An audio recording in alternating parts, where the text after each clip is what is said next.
I have been actually studying medical cannabis or other realities of cannabis and LSD almost my entire adult life. I took LSD for the first time when it was still legal, without ever having had the experience of ever being drunk or in any other kind of altered state of consciousness. I was taken by a friend in honor of my 16th birthday to the Trips Festival, where there were all kinds of screwy things going on. I can remember very distinctly the sight of a naked woman laying on top of a Chevrolet while somebody took pitchforkfuls of cooked spaghetti and heaped them onto her as she lay there. And my friend also gave me some LSD, which was something I knew. This is 1966, you know. So I knew nothing about this. I never heard that there was, I never heard any of the bad pot propaganda or any of that. So I just took this stuff, you know. Well, what a surprise. I found I was sitting in God's lap. I mean, I was a pious Catholic girl who went to Catholic high school. I was the sacristan in my high school. I was a member of the Sodality of Mary. And I had all this very elaborate apologetics and all kinds of religious education that really gave me the capacity to recognize some of these things when I saw them, the compartments with which to understand things like preternatural gifts, you know, and being able to be as big as the sky, or being able to converse with animals, or all that kind of thing. That was all taught to me as a primary school child. I can remember learning the catechism, and one of the, catechism is a really catechetical exercise in which somebody says, they ask you a question, there is a known fixed answer, and you're supposed to be able to return the answer back. I mean, so you get catechized. And the catechism goes something like this. Who made me? God made me. Why did God make me? God made me to show forth His goodness, and so that I could be happy and praise Him forever. Well, in my smart-ass little second grade mind, I thought that was a pretty interesting thing to say, if God made everything, because there were certain things that I really couldn't quite see that capacity to praise in. So I asked my second grade teacher, and how does a rock praise God?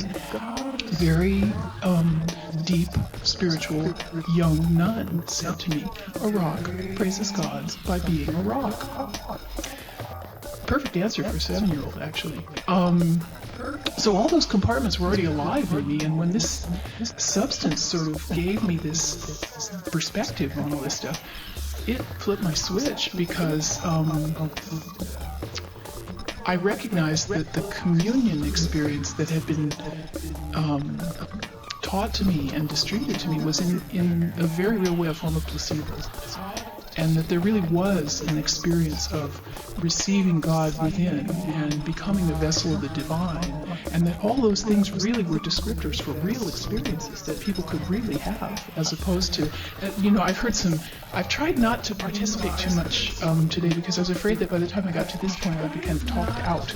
So I've only heard little bits of what went on here, but I just heard a piece of that.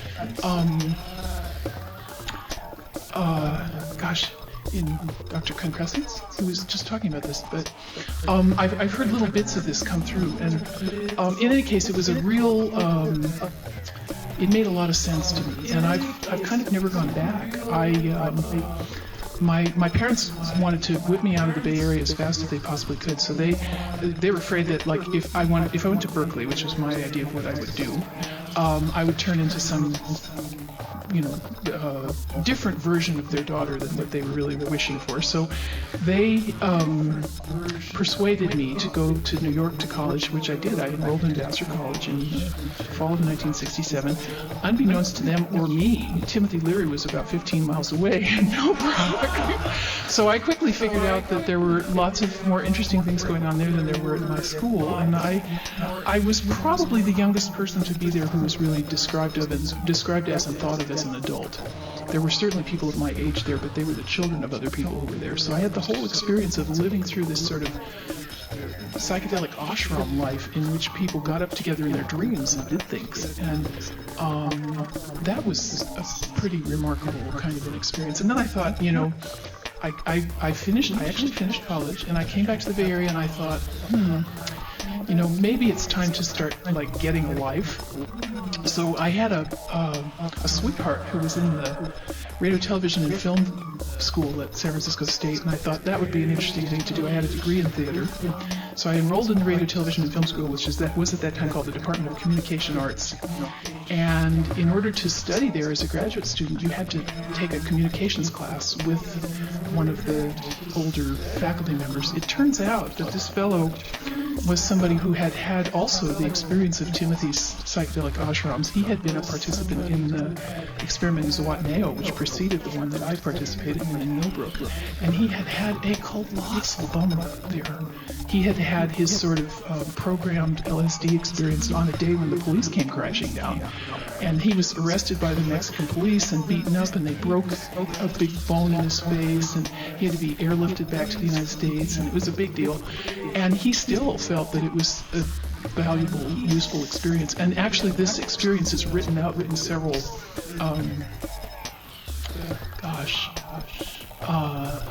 I'm trying to remember the text in which it is, but it's written up in several descriptions of Zihuatanejo as a sort of a classic experience. Well, he became my professor, and I studied communications with him for a whole semester, and of course it came out that we shared this appreciation for Timothy, and he introduced me to somebody who had been a classmate of his when he got his clinical psychology degree. Well, it turns out that was the person that Myron Stolaroff wrote about in the book that's called The Secret Chief.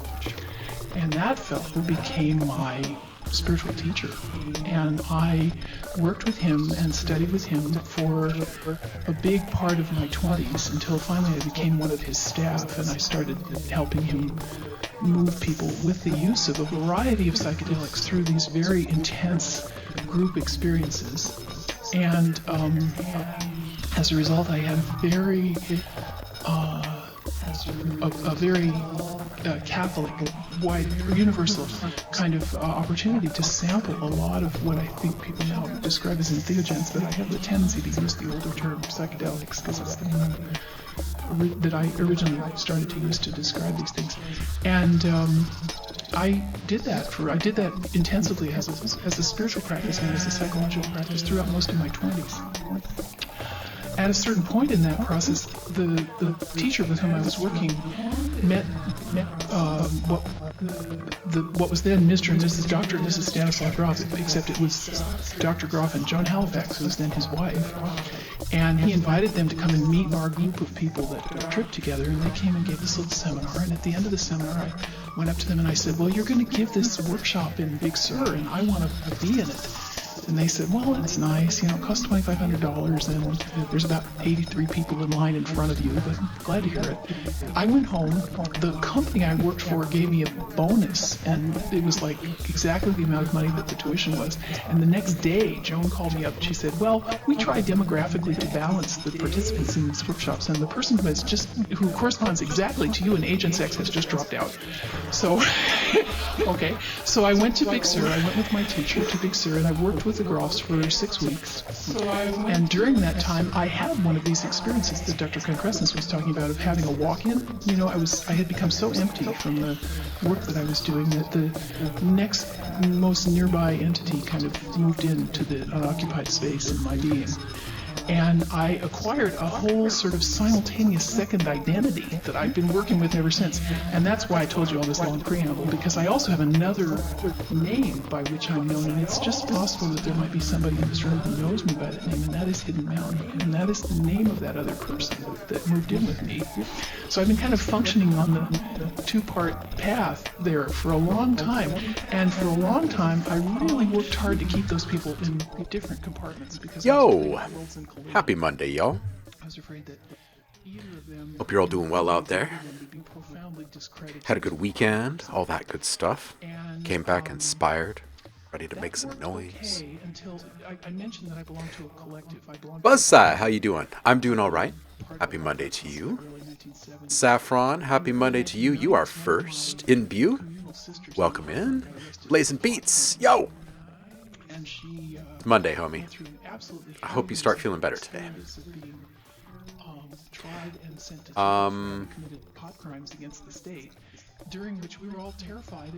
Just some random weirdness for you guys this morning. This is actually Maria federal penitentiary in Mangini, Pleasanton to visit, where I PhD. realized that, like, I'd been It's kind of a pathetic in my clip reaction to from her experience of encounters with the law, and I didn't even put up a fight ASSA conference from and I was really 2000. disgusted with myself, but at the same time, I was afraid. Because Talking altered in the states and course of spiritual my awakening. experience of working with the Groffs, I had the realization that BuzzSci I lives in really the future. life, and I decided I was going to study midwifery. BuzzSci is in the Whoever's future. studied Groff's work knows that that's sort It's of Monday night there. It logical is Monday outgrowth of morning having here. been tutored They by live in the him, who future. really believes that Amazing. transformative experiences How's the future?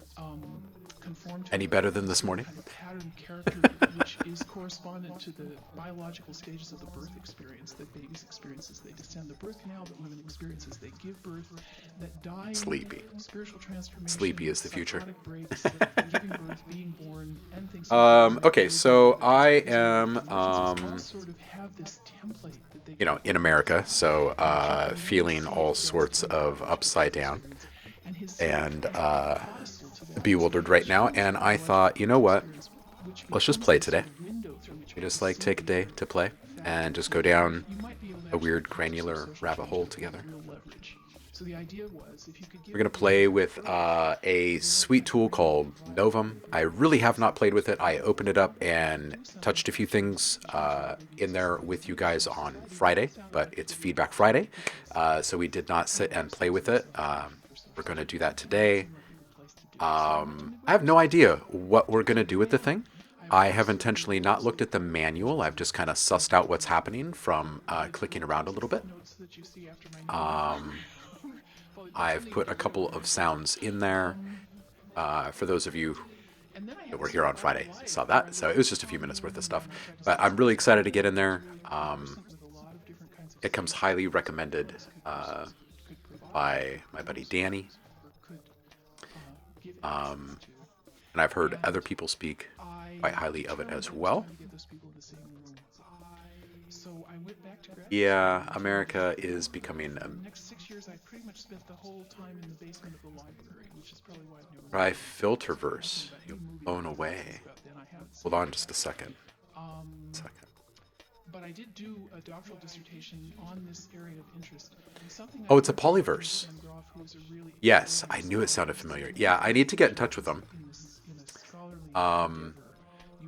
I'd like to get them in on the stream, actually. We talked about it when they released, what was it, Atmos? The modulation reverb? Or the warping reverb? They've got a lot of good stuff going on over there. Should have them in. Today, we're going to look at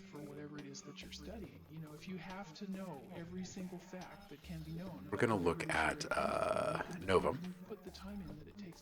And that is the main granular synth from these guys, Dawson. And you know what I haven't even looked at?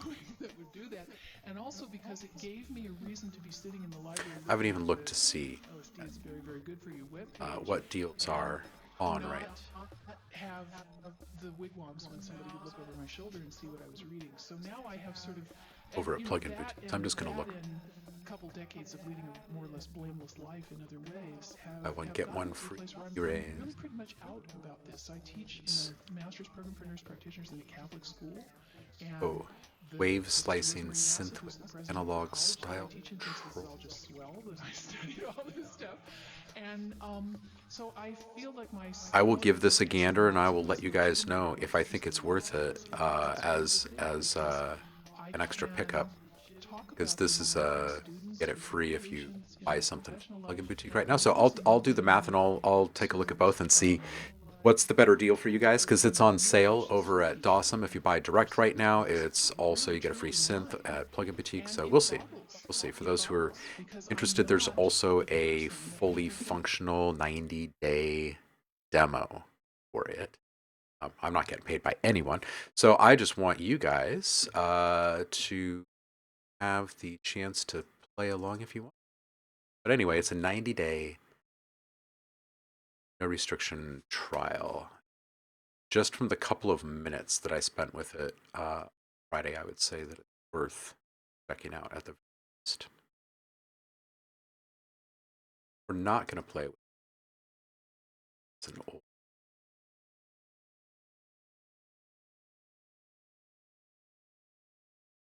Novum.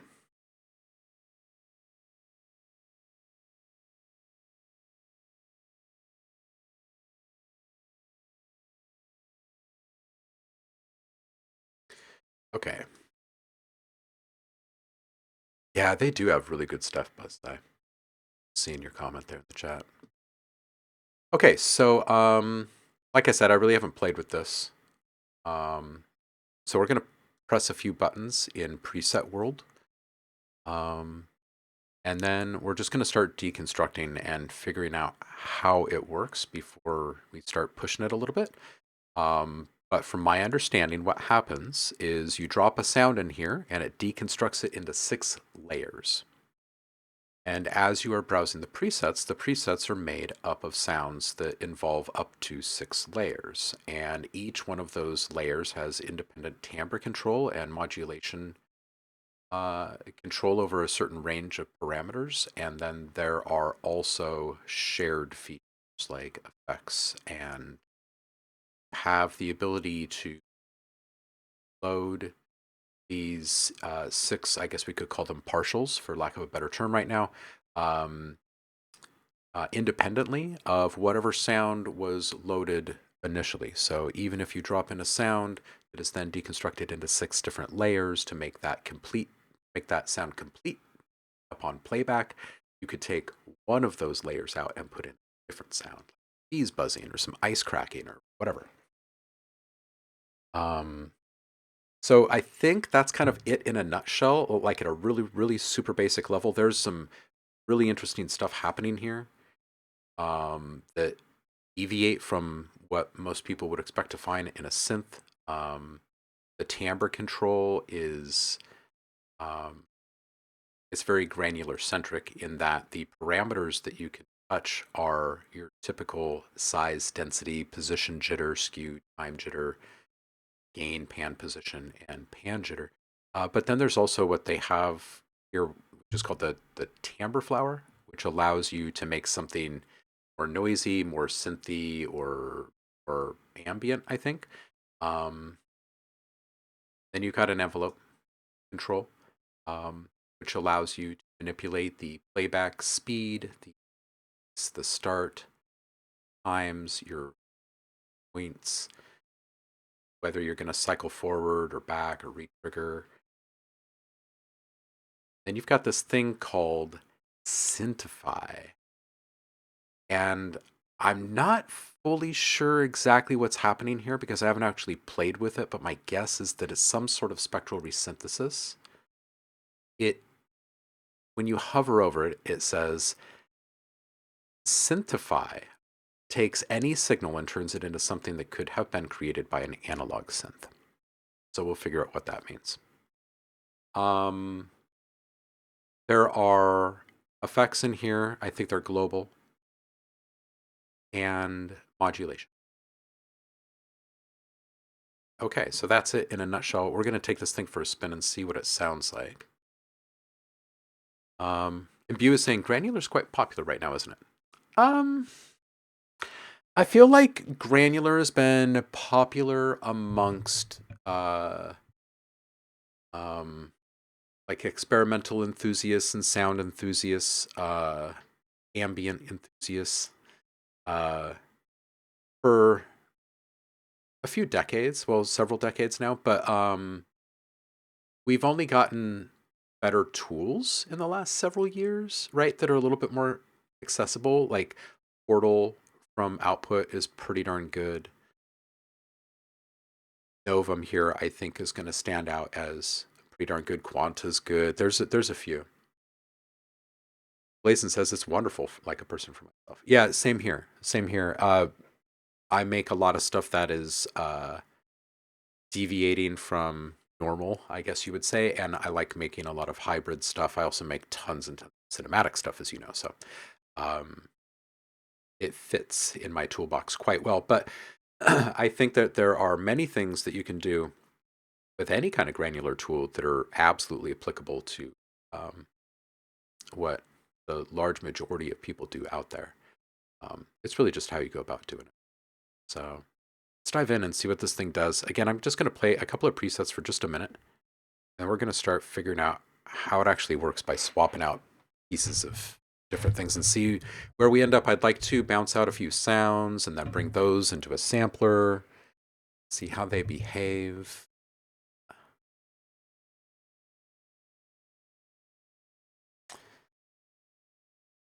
Ooh, Blazin says I did start making some music again. Very nice. Very nice. Seth says, this plugin looks good, but I think I'm going to wait for a sale. Yeah. Yeah, 180 you don't have. Yeah, I think on their main site they're doing some sort of sale, but I hear you. It's definitely one of those put a bookmark in it, right? Don't lose track of it. Eventually it'll be on sale at an affordable rate. All right, let me turn this up here.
Interesting.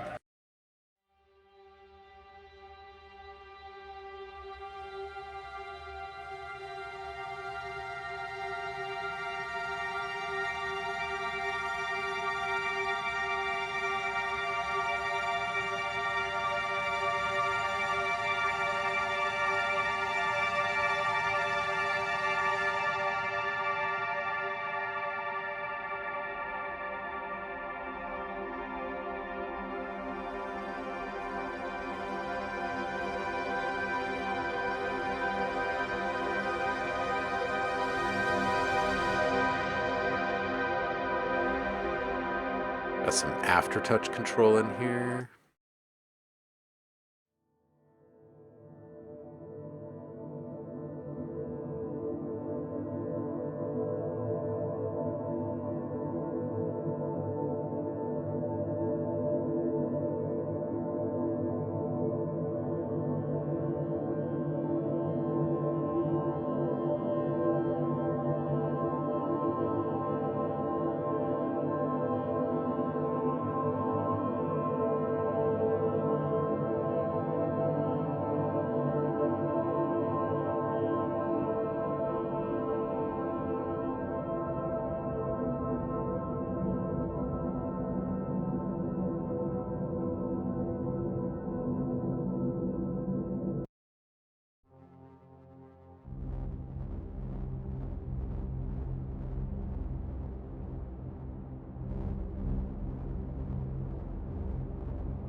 So this is just one partial right now. I'm going to turn on another one.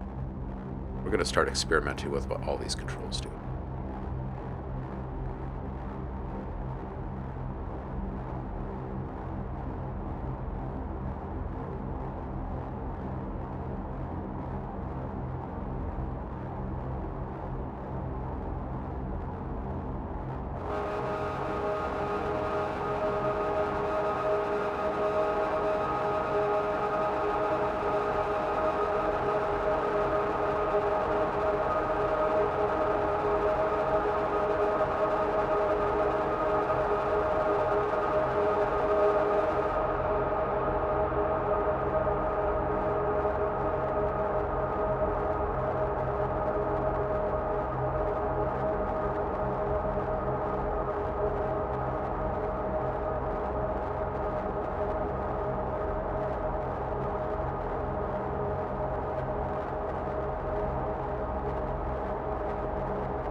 Yeah, this thing's pretty dope. It's got really interesting controls.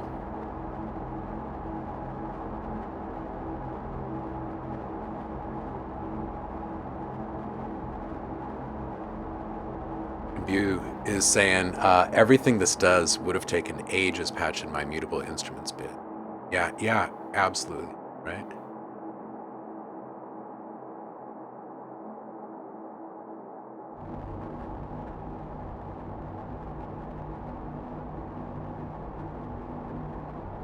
Ooh, this is pretty great. This has got a nice kind of thick, ambiguous kind of character to it.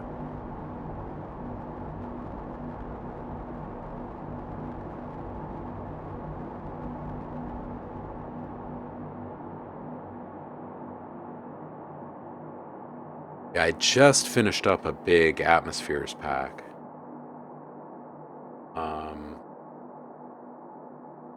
And this would obviously be good for that type of thing. But I am going to be starting. I have a bunch of different packs we got to get through. But I'm going to be starting work on a few really interesting instruments, and I can see how this could easily fit those efforts.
Danny, dude.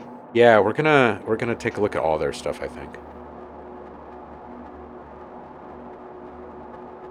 Some really lovely, lovely textures.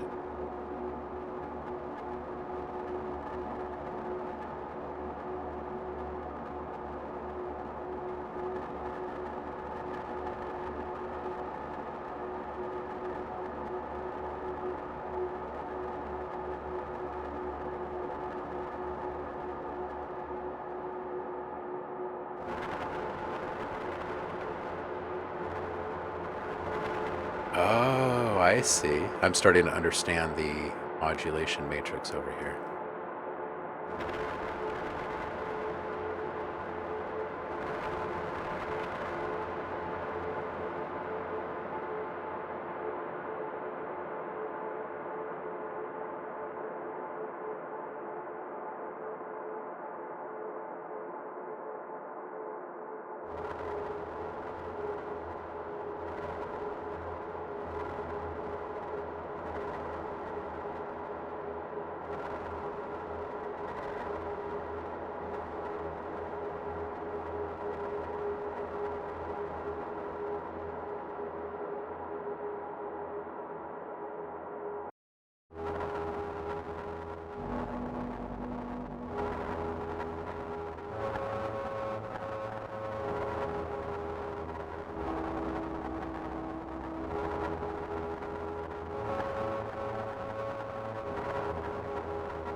And hmm.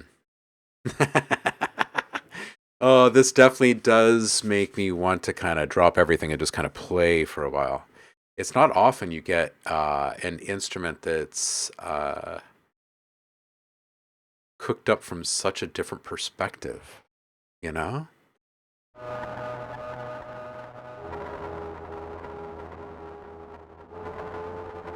Okay, I have an idea. We're gonna load another instance of this guy.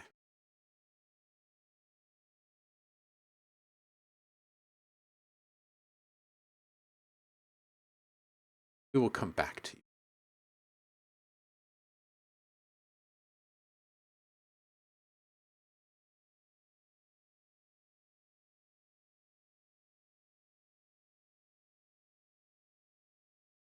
Buzzsaw is asking, bro, can give me some idea how to make a basic synth plugin? Oh man. The quick and easy answer is that it's more complex than just asking someone how to make it and get the quick answer. Right. So like probably finding a couple of really good trusted resources on YouTube. I think that maybe a jumping off point in regards to where to start would be what kind of thing are you thinking about? If it's sample based, you might even be able to get away with building something inside of kontakt. If it's something that it's just truly FX processing or something, you could look at something like Juice that could help you build it pretty quickly and from a place of not having experience with it. That's a big, deep rabbit hole you're talking about. Yeah, lots of questions and answers ahead of you. Oh, Blazin', yeah, I hope equilibrium is found quickly, sir.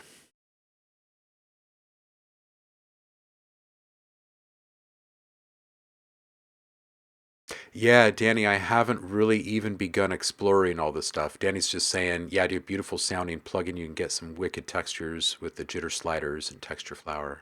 Yeah. Speak Mel says that could be a 30-minute track and I'd be all about it. Yeah, it's really nice, right?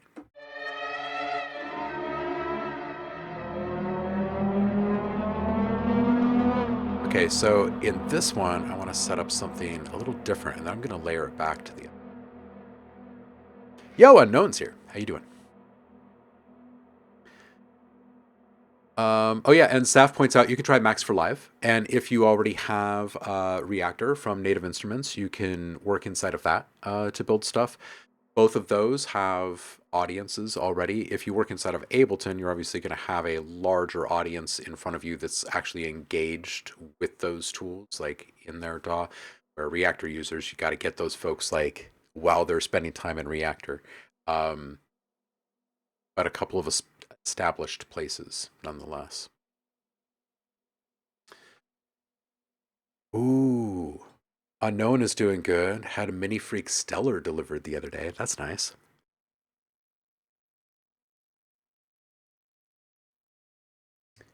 Saf is still having a hard time building stuff in Max for Live. You're gonna get it figured out, dude. I'm sure. Um, let's start with just like a patch over here. We're gonna swap out some of the layers in it. I don't think that's really what we want, but we'll get there. We'll figure out how to use this thing along the way.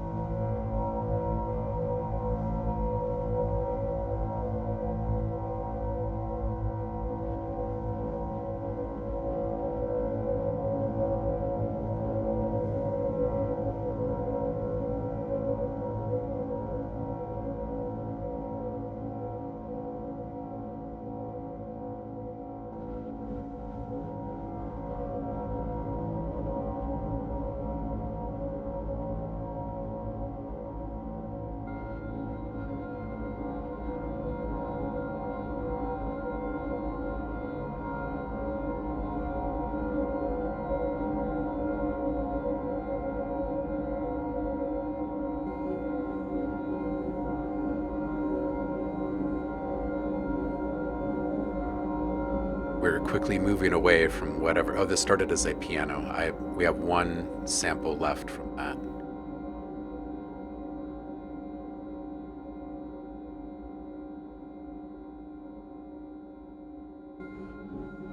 Okay, so we've left that piano behind completely now. But we're keeping all the guts of that preset. Just wanted to work with something that was a bit more our own.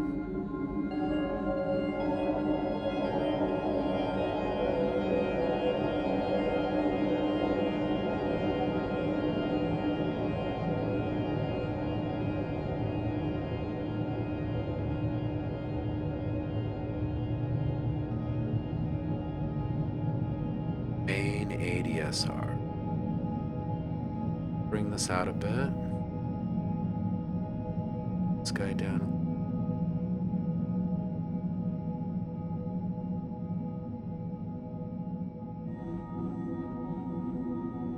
Oh, that's nice. All right, now let's bring in this other guy again.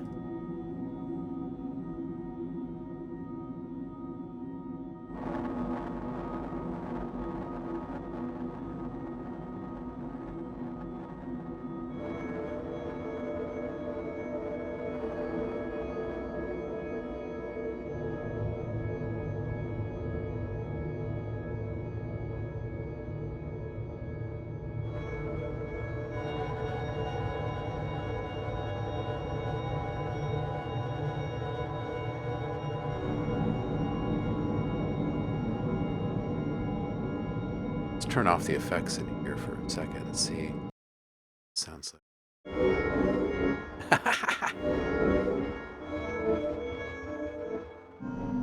That's madness. Okay, just out of curiosity.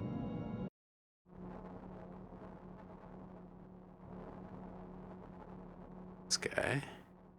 Turn his effects back on. Put these guys together here.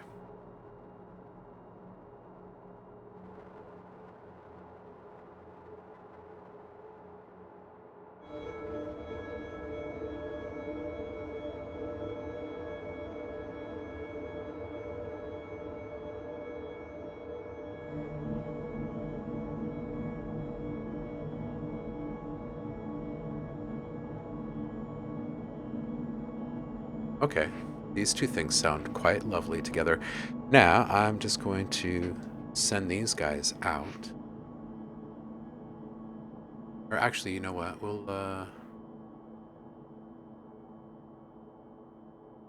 yeah, sure. We'll just send these guys out. We'll send them both. Bus.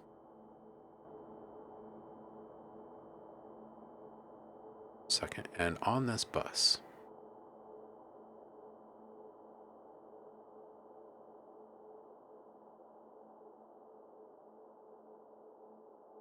let's just put something that moves.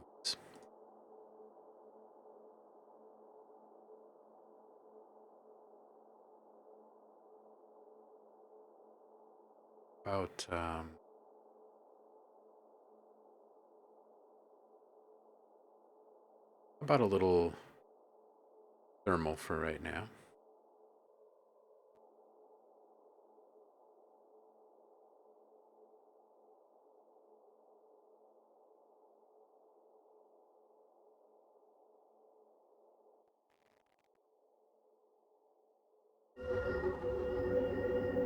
I'm gonna listen to just that channel for one moment. I'm gonna get a little texture cooking here.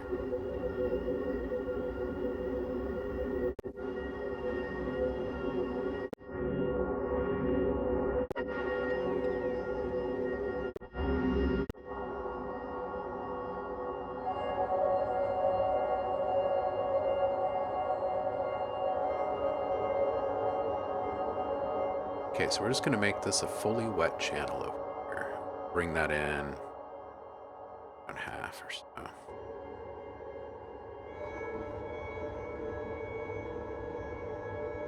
Or actually, you know what? If we send these out pre-fader,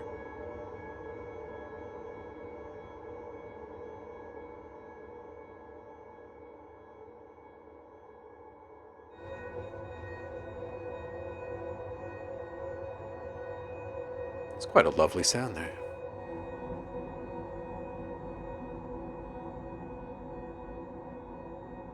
So this is the 2 instances of Novum.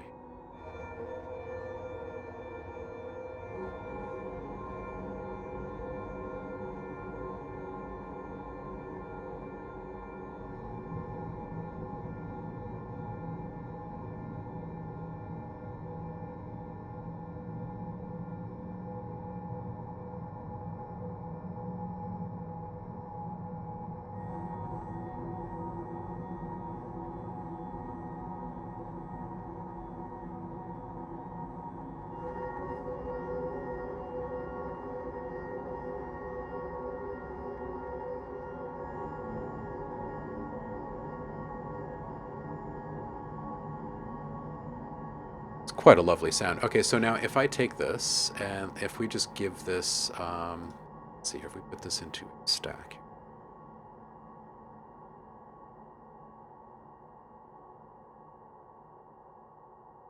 Let's give ourselves a little bit audio from this. Maybe like a 16 bar. Oh, I was going to put these into a stack.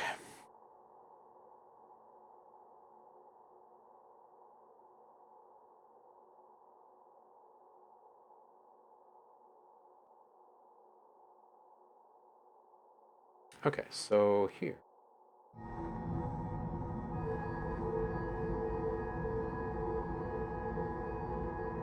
I guess we'll just do like a C3.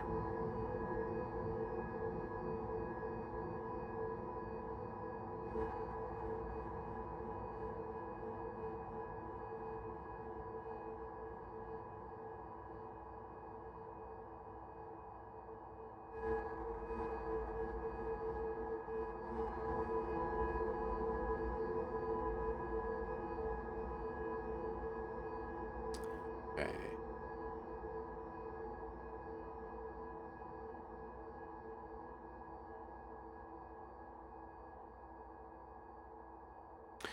We're going to save.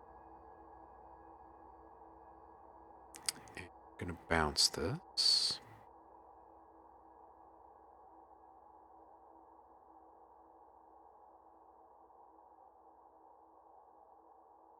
We're just going to get a nice high quality wave file out of it.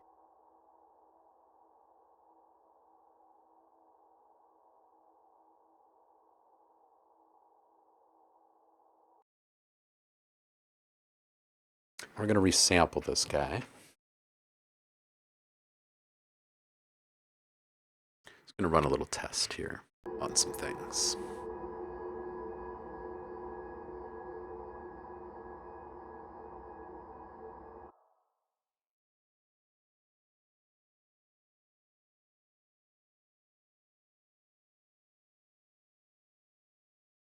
All right, we're going to load up an instance of kontakt. And we're going to bring in what we just bounced there.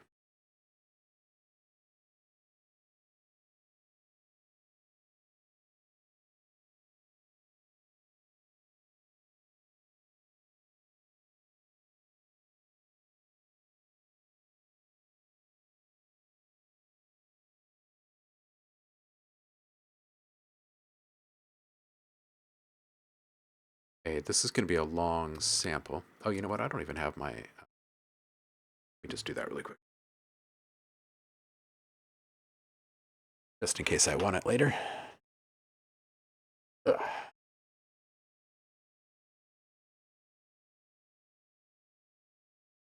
Syndromic is here. How you doing, homie? All right, so I'm going to reload kontakt really quick. And we're just going to bring in that piece of audio that we just bounced. It's going to be big.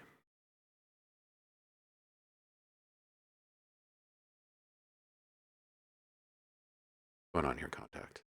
Just open.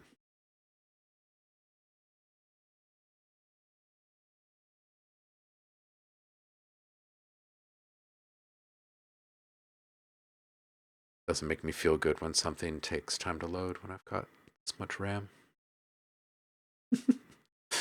Makes me a little nervous. 5 gummies for showing up. Nice work, Syndremic. Happy Monday to you. Oh, it's over here on the other screen. All right. So we're going to bring in this audio that we just bounced. It's about a minute long. I'm going to put it here. And this was a C3.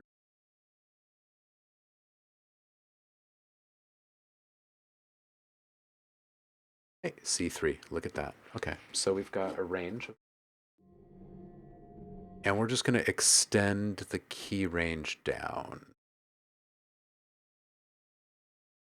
C neg 2. I think that's fair. Okay, so now what we're going to do is we're going to go into our wave editor. Good, we're just going to put a loop right somewhere in the middle, and we'll make it kind of big. Now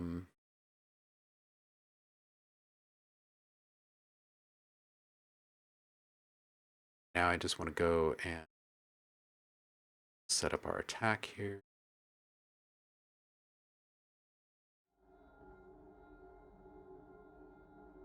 And now we're going to start making it sound a little bit better. So I'm going to add first a little bit of loudness so it's a little easier to hear.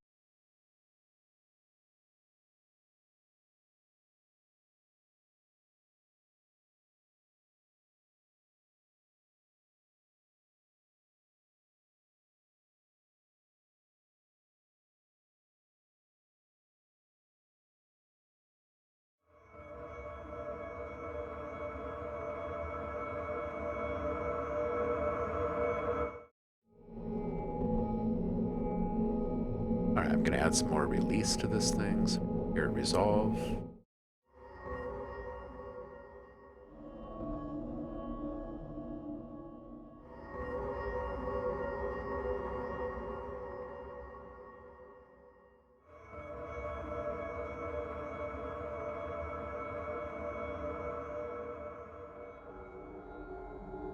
All right, I think it feels about right.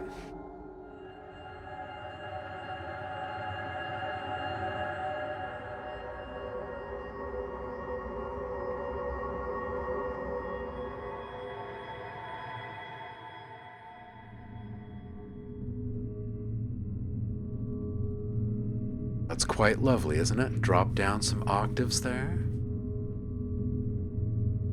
That's some good stuff, right?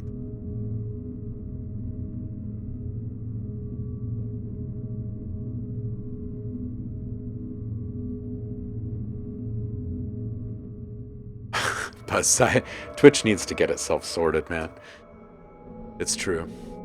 Zendremic says, current mood, strawberries plus bananas plus coconut whip plus dark chocolate grated on top and a touch of love. Ooh, someone's having a good Monday over there.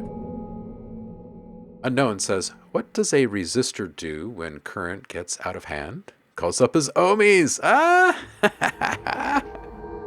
We are your measurement of resistance here. We will resist with you.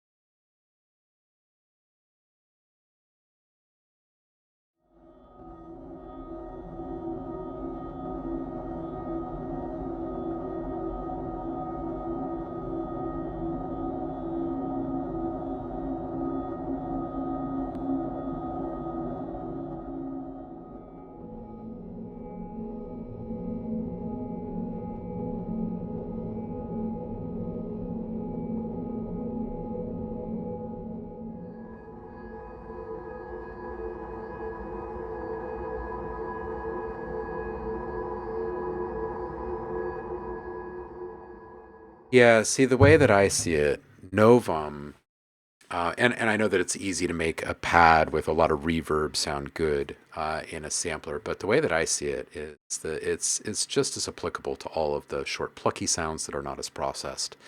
It's just going to be a really easy way to output different timbre.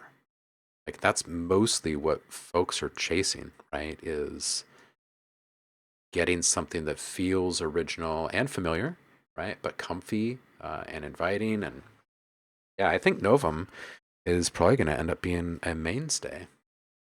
You know what else we could do to make this even more fun is if we go back into our mapping.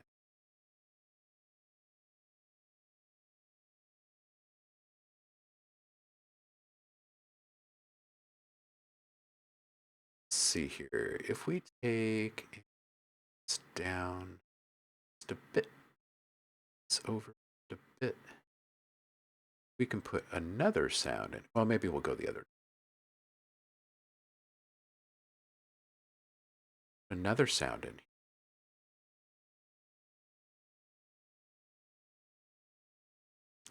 How about maybe some birds? Maybe put in some birds.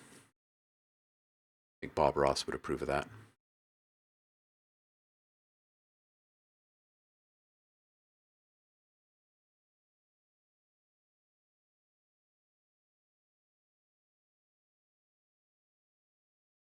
To the external hard drive.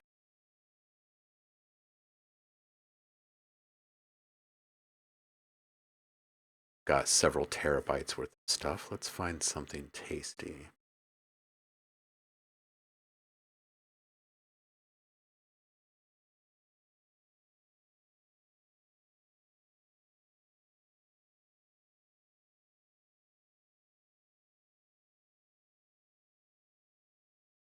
Ooh, or maybe some storm sound.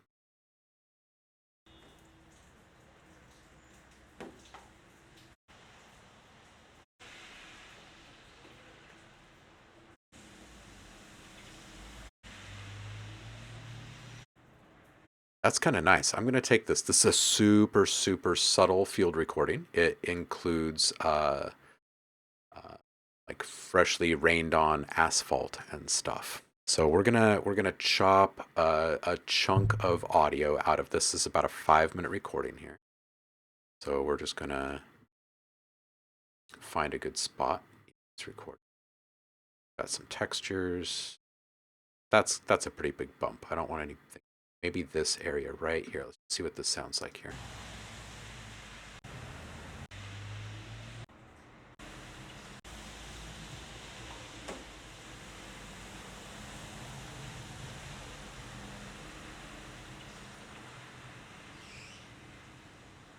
Okay, so we've got a little bit of wildlife and a little bit of environmental sound. It sounds like we've got a little hard drop on the top of a car or an awning or something. Let's just see how long this piece of audio is. Hey, look at that. It's just about perfect. Why don't we just call that good?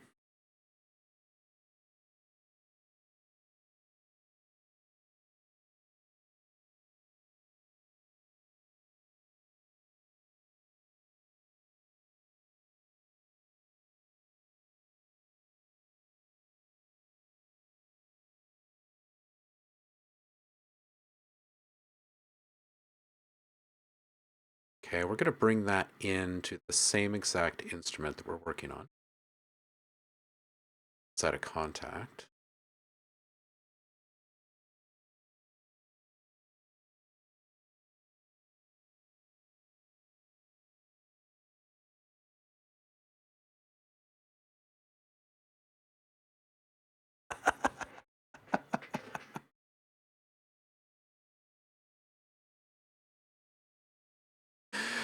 Update now with gummies. That's great. That's great. Syndromic says, "Hey, what's your storage situation? Backups for backups. Military storage facility. Yeah, underground, built into the side of a mountain, my friend. Always have extra backups. Always have extra backups. I have backups of backups. I even have a bigger backup that I do annually. That is the backup of the backup. Be safe out there, kids." We're going to put that same that second sound. Where is it? Right here. I called it field. We're just going to drop it right into the mapping editor. Okay, so now that is across the entirety of our sound. So now if we go and play this back,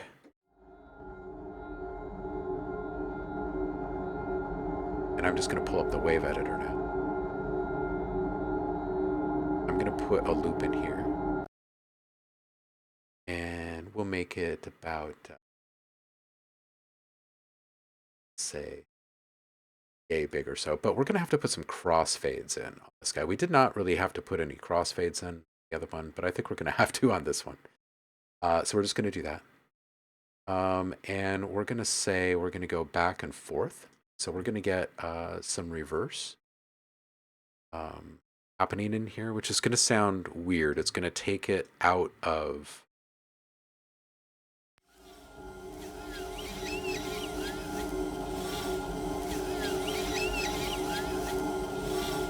Now we're going to slow that all down by a lot, right? Because that's pretty quick.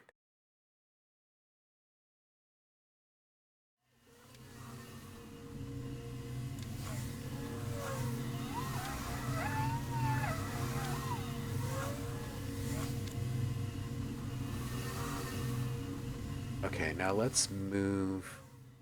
We've got mapping editor. Okay, so our big sound. Let's make this key different. Right now, we're going to move this all the way up. Our other one has a root note of C3. I'm going to set this one at C3. So now that playback is going to happen much slower in this playback mode. We're just in the default playback mode right now. There we go. Now we've got a ton more texture.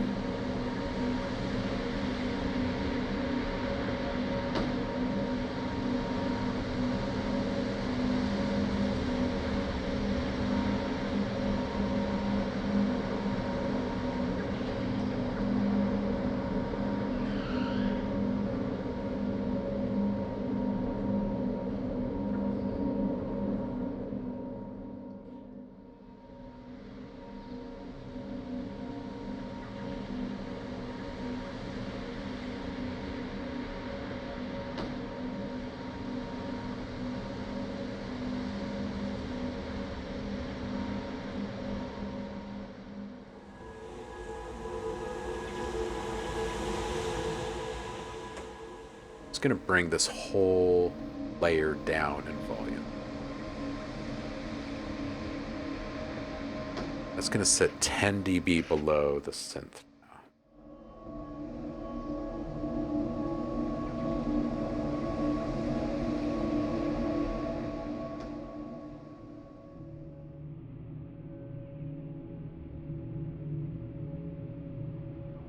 That's quite lovely right there.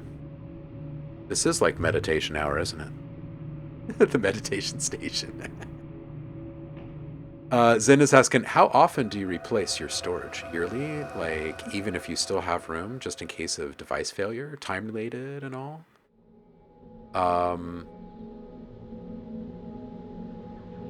That's a good question. So, the drives that are touched most frequently are the ones that are swapped out most frequently. So I have this kind of cascading system. So I have, for the past few years, I've been getting these 5 terabyte drives. They are gaming drives because they're built for durability and speed. And I need those things. So anyway, I purchase a few of those. They're pretty cheap nowadays. I usually buy them once a year while they are on sale, like on the Black Friday or Cyber Monday or whatever the big deal is. So it's like 100 something, 110 maybe, something like that, 105 for like a 5 terabyte drive, something like that. So I'll gobble up a few of them. And then I output just in video. Just in video, it's like I want to say half a terabyte or so, like 500 gigs in audio. Um, I'm not sure, actually, honestly, what the last couple of years have been. I used to track that stuff a little bit more uh, tightly, but I haven't the last couple of years. But it's a lot. So I just kind of plan on just my own personal output being about 20% of the drive, and I never fill up the last uh, 10 to 20% of a drive because of performance. Um, so, after 1 year, you're already seeing at least 40% of that drive uh, kind of marked as untouchable, right? Um, so then that next year, um, all of that basically gets doubled, of course. Um, and then that one gets moved down the food chain, right? The next one becomes the main drive. Um, Backups are cascading. They happen regularly on the machine. They happen uh, mostly daily. Um, Backups of those backups weekly. Backups of those backups monthly, etc. I try not to be too obsessive about it. I just try to stick to a schedule with it. Yeah, I do the gaming drives just because of the durability and the portability, and I just keep all of I keep them separate. I keep my drives that I'll need for my sample libraries or um, production stuff in general on one main drive. And then that way, if I have to pick up and go, I can take them all with me on hand. Which I do use backup software. I use Time Machine, which is an Apple thing. Carbon Copy Cloner is really super solid for more robust backups and cloning and whatnot.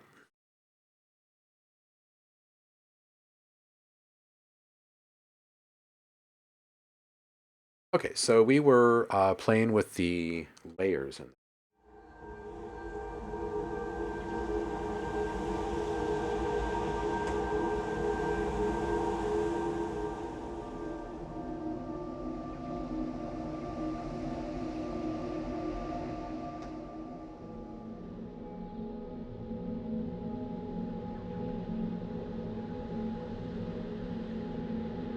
Okay, so we don't need our editors open. This is a lovely, lovely, and super fast outcome from Novum. Let's go ahead and close kontakt for a second and go back to Novum. And I'm going to open up yet another instance of it.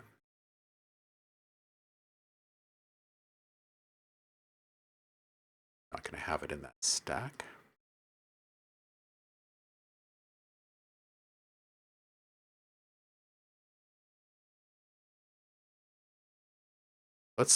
How about we make some kind of a plucker or something? Have here.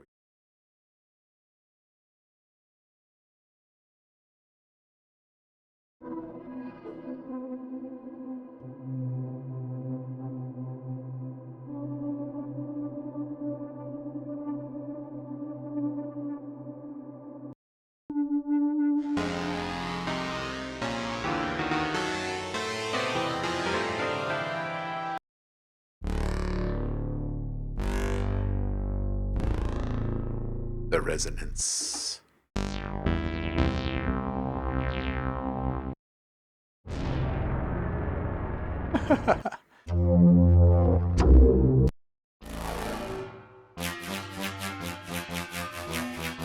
There's some weird stuff in here.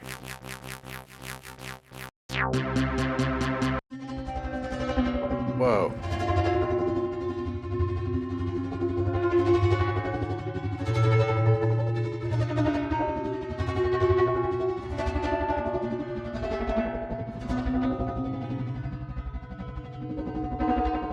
Super wobbly.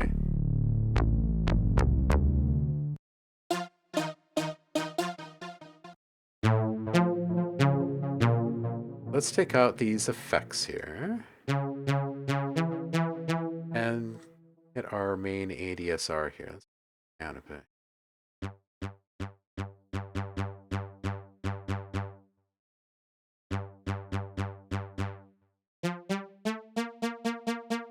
See, it can do short sounds. So let's figure out how to make this into something good here, huh?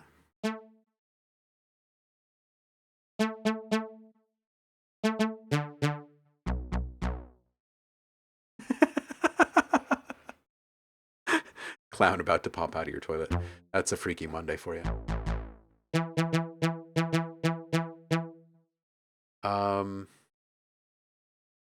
Something kind of airy in here. And maybe something kind of percussive, like some piano. And maybe something shiny like some glass.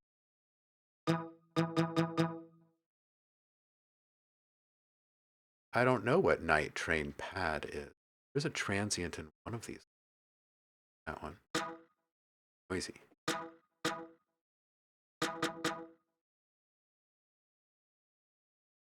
Resonance.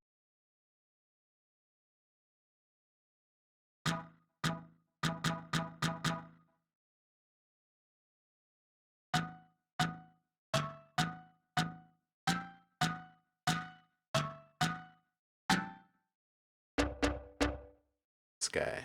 Let's figure out this guy. Emperor Gain.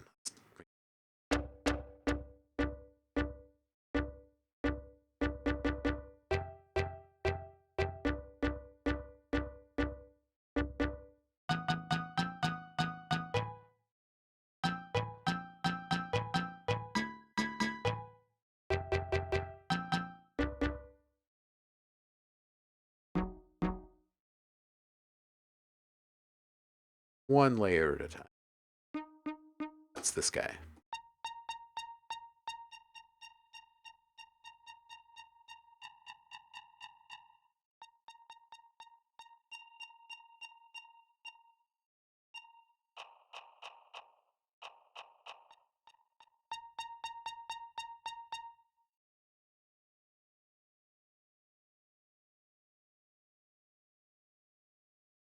Guy over here.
This guy has no sound. Let's give him some sound. There we go. That's a nice sound.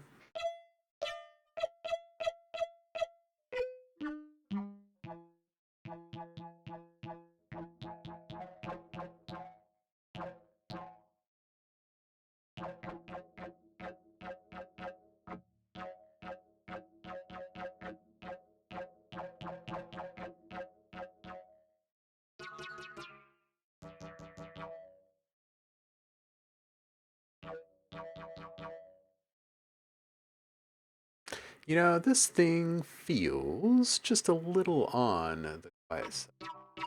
Oh, there we go. It has volume.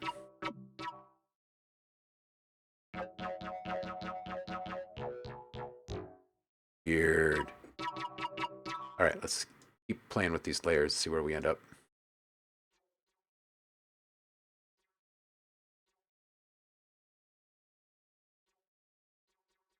Not really hearing anything from this guy.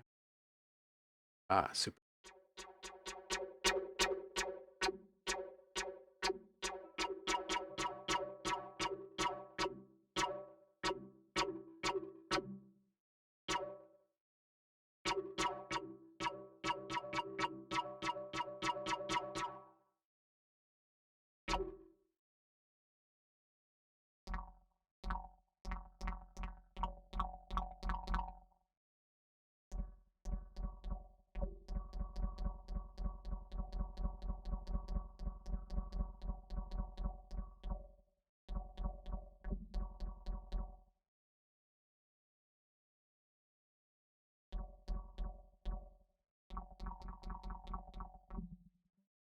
Last layer.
This short, squat little guy over here.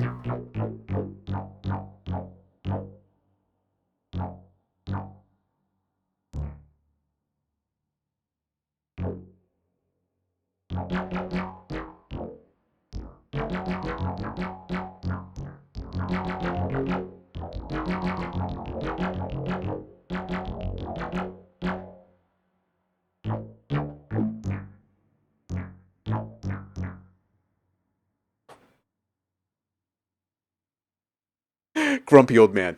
Feed me, Mitty. Grumpy old man, Mitty.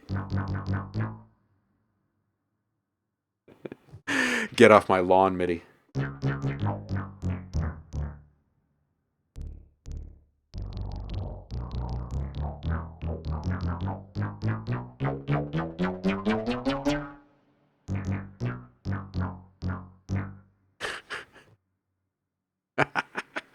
I can't help but picture like a little like old frumpy like Pixar kind of character for this guy.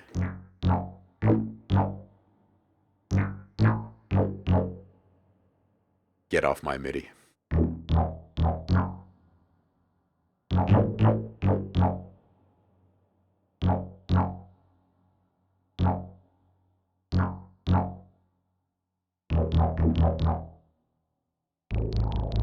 Yeah, I can, yeah, it's totally. I just see like this old like almost like the guy from the movie Up or something. Like just like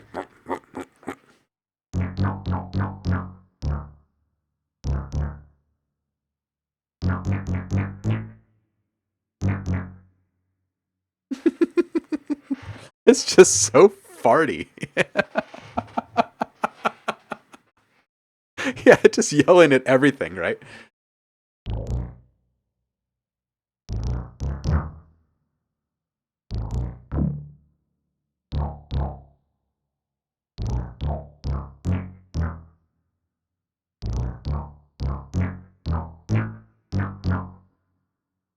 It's got a nice wet splat to it, doesn't it?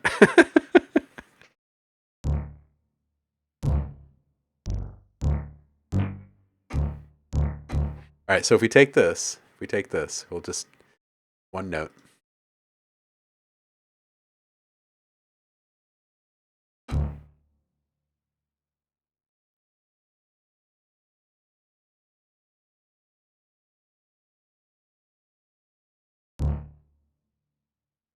Got ourselves a note. A note! Note. That gives us something we can put into contact. We've got that here now. Here. There it is. All right, so now we could take that.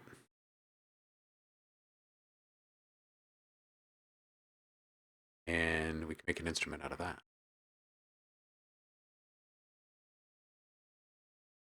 Let's just go do that. We're going to take this guy, put it here. Now, its root note was down pretty low. Oh gosh. Let's go find the right root note for this thing. It was pretty low. It's sitting at C3. Let's try egg 1 or something.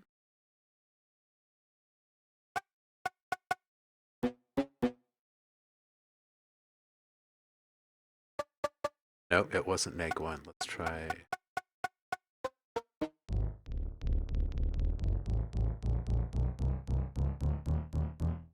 It was probably around C2, it looks like.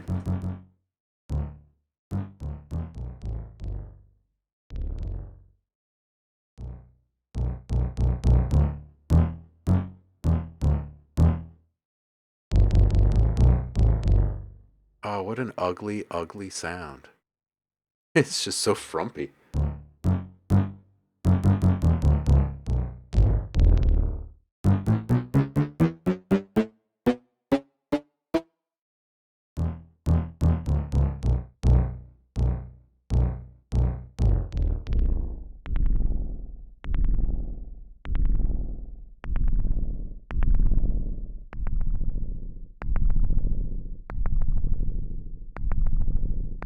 Just turns into a sub-rumble machine. Yeah, we definitely in burnt pancakes territory now. Oh, now that's just like...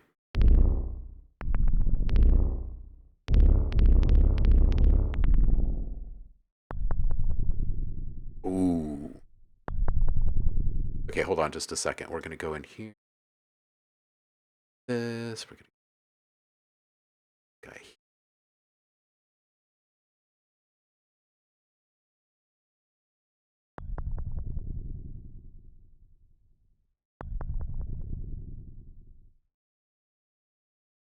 Wait for it.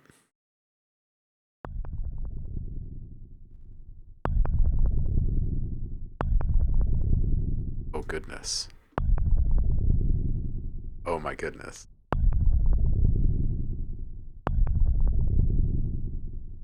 That right up in there. Shh.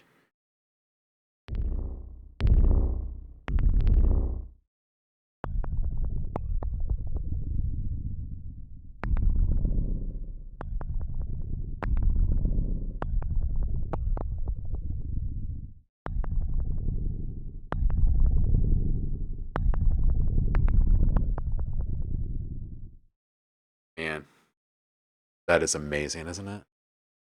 That was this pluck over here. Yeah. I'm loving the textures we get from Novum so far. I want to go play Boar. Doesn't a tool like this just make you want to play? Play.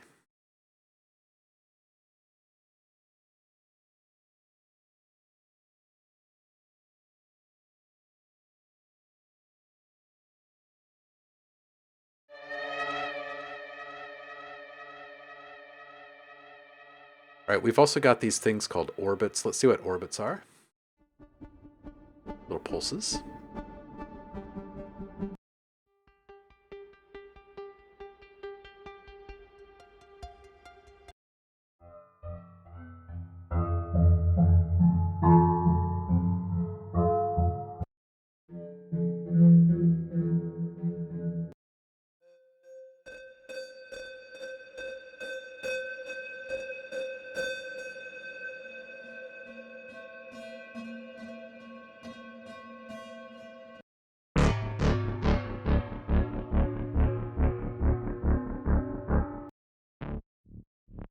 So basically, Novum wants to be your pulse synth too.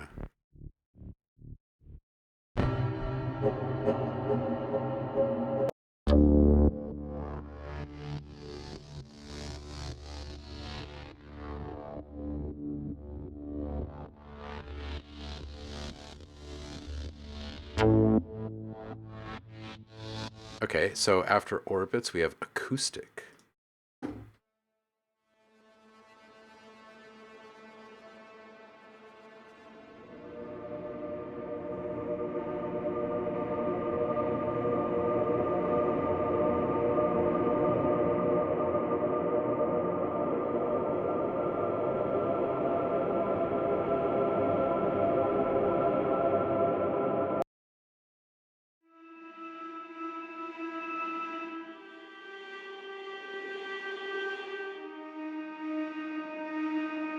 Hi, Liv. I like acoustic too. That choir was nice.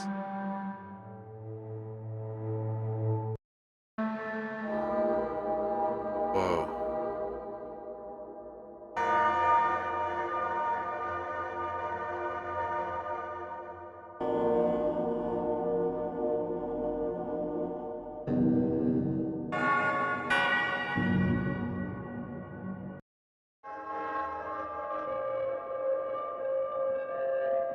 Detune softened glass.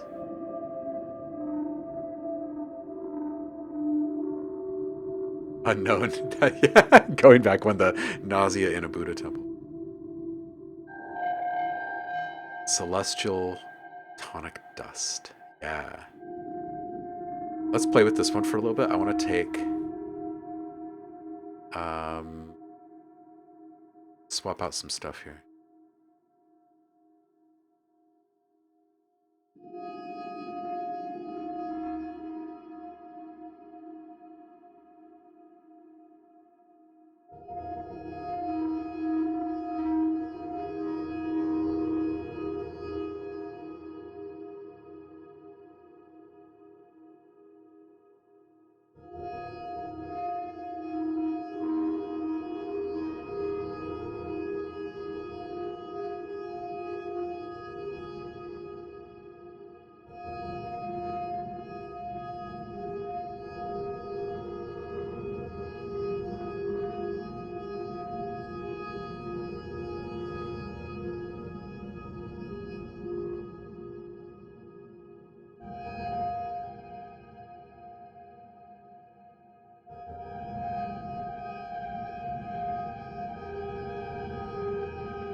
I love all the discrete voicing here.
Wow, this gives you so much layering control.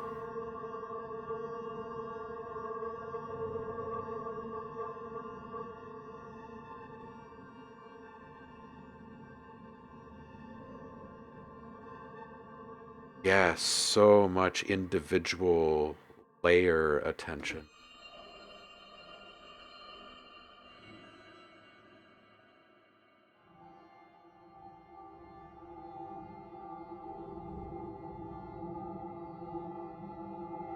Okay, what else do we have here? We have reverb, clouds, shimmer, delay, phaser, and chord.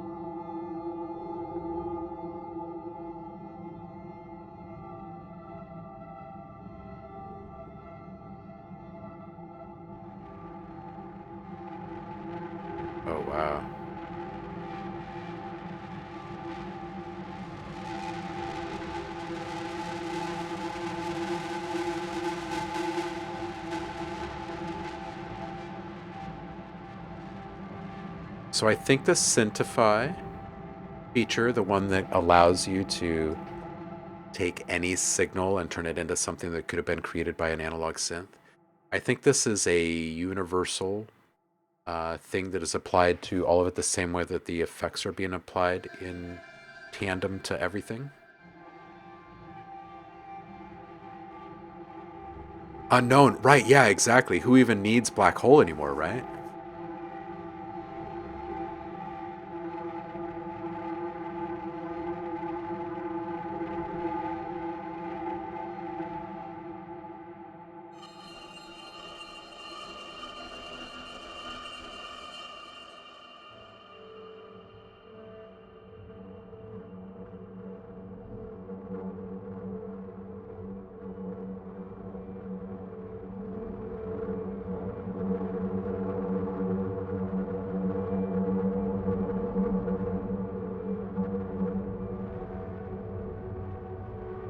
Wow.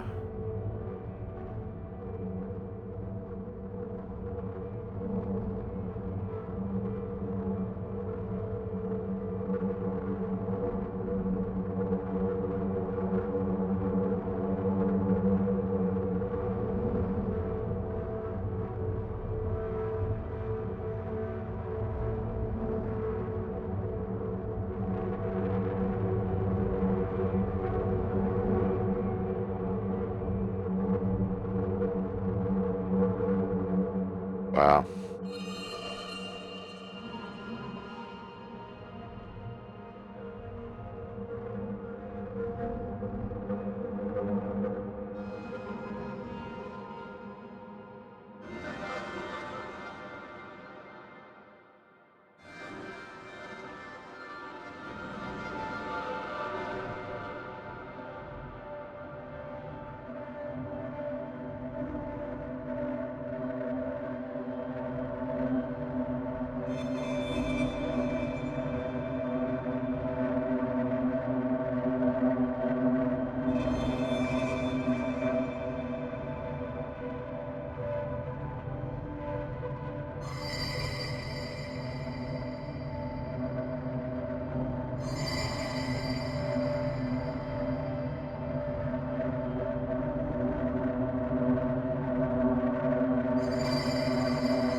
Oh, right? Blazing, wouldn't it be good? So, I've been trying to figure out um, what big projects uh, will be next because I'm always trying to cook up fun new projects, and I think we're gonna I think I'm gonna steer a lot of what I do back towards um, instruments and more samples that could feed those instruments because I really do kind of miss making that kind of stuff. Um,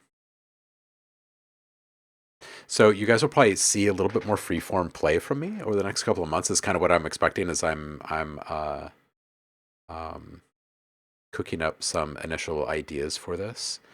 But if you guys have requests for specific types of uh, instruments, not effects plugins, but instruments right now, holler at me. Oh yeah, it'll definitely make me happy. I have like drives full of stuff that have been intended for working on this type of stuff for a really long time, and I just haven't taken the time to do it. But it feels like a pretty good time right now, given the tools that are available right now, and I feel like there's um, kind of this growing need for stuff that you can't quite put a finger on. There's a lot of people that have been chasing ad nauseum the emulation of things that are like meticulously perfect in so many different ways. And I kind of feel like, I mean, that is great. We all appreciate all of that stuff. But it has left a lot of plenty of opportunity for us to kind of reclaim some left to center space. So it's my current thinking. So if any of you have interesting um, ideas that you'd like explored in an instrument, I'm wide open. I've been plotting and planning with a friend who uh, shares all these same exact uh, thoughts. So we'll probably be partnering up on this. But yeah, from blowing on pop bottles to, you know, making instruments out of bicycles to literally cooking something up and then making an instrument out of that.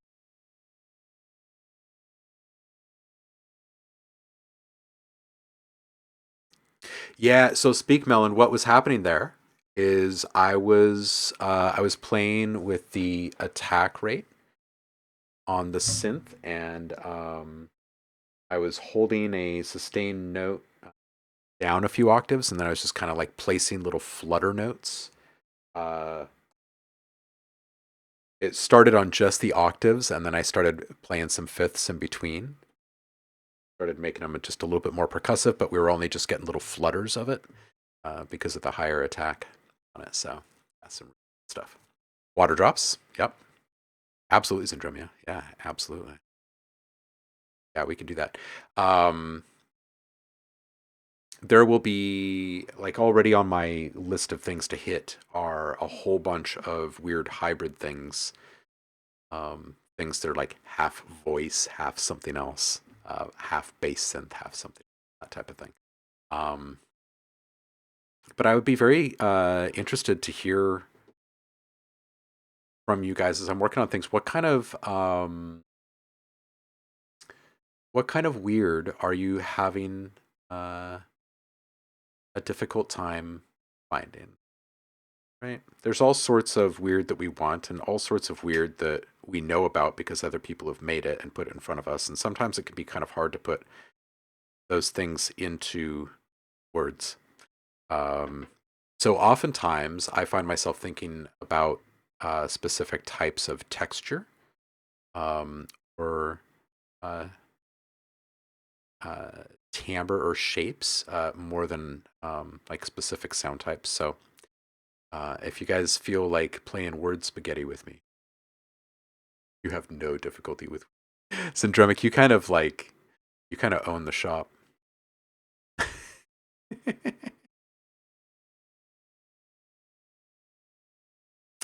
But yeah, I have some interesting ideas, like turning books and magazines into instruments, right? Turning different computer parts into instruments. Um, but we've just kind of gotten away from that kind of playfulness in the more serious tools, I feel. Um, maybe I've just been missing tone hammer is what it is. Maybe.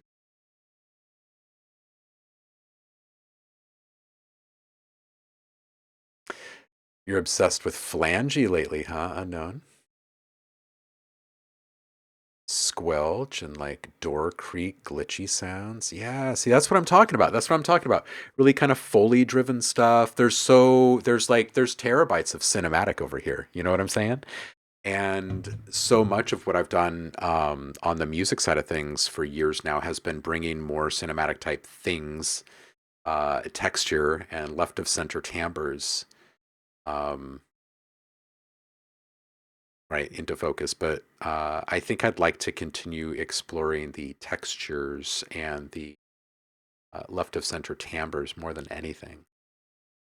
I think there's a lot of carryover from the cinematic side of things will continue to do well in the mainstream music world. So yeah, if you guys have ever wondered what a certain toy might sound like in some music, I'm willing to go on some missions to find some devices to record whatnot. We might have to go scavenging on a couple of live streams. Rainy vocals, yes, yes, yes. Yeah, I think there's room for both more tonal and atonal music stuff. Or, I mean, vocal stuff. I think that there is a return to more dialogue right around the corner in music making in general. Um, not on the chant side of things, but on the continuum side of things, right? Actual spoken um, rather than sung. Um, and I think that we're going to still continue to see a lot of playfulness with various types of distortion and saturation for a while. I think that we're probably going to stop seeing a lot of the clip noise, like brick wall type noise, and start getting into more interesting types. I'm happy to play in that playground if you guys have requests for weird types of noise. I've been thinking about putting out a second volume of noise. Whispers 2026 will be popular. I think you're right. I think you're right. Page scrolling, flapping. Yeah, Speakmail, that's what I was thinking about when I was talking books and magazines. I was thinking like turning, flipping, both slowly and quickly, tearing, crumpling, fluttering, sliding. I've got recordings of all these things, right? So now it's just a matter of actually putting them into really creative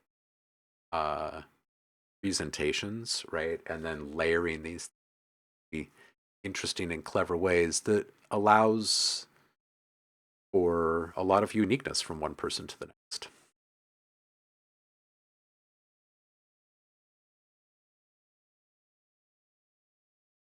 Yeah, couch tracks, I think you're right there as well. There's lots of vowel sounding synthetic vocal stuff, but I'd like to get synth fox that end in sounds like ish more. Yeah, I agree. I think that people shy away from them because of S's and the way that sibilance ends up working a lot of times. But I've included stuff like that before in my stuff, and I like it. One that comes to mind is inside of Sacred.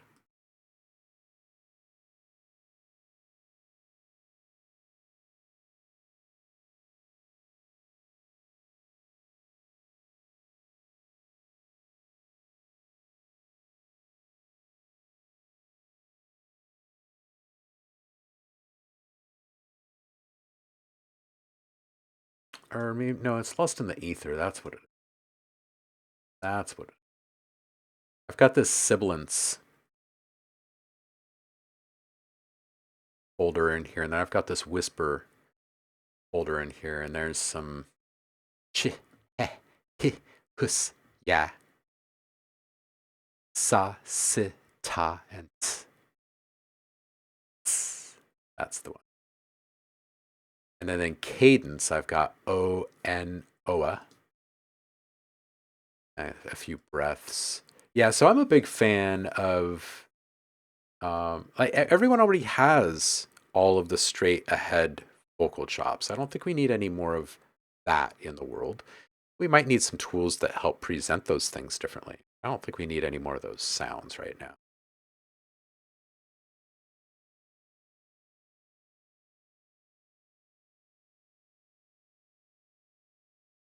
Hmm. All right, I'm going to play a little bit more with Novum here.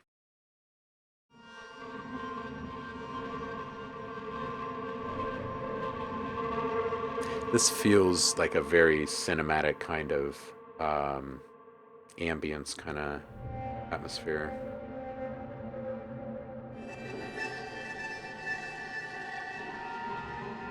Like this right here is actually a really good piece of material for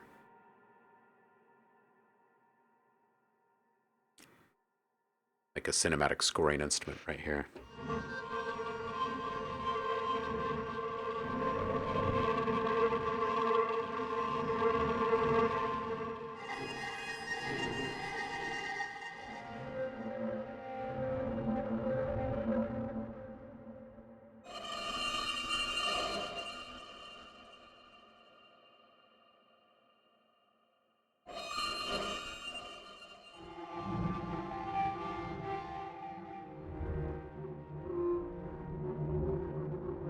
Oh gosh, that's nice.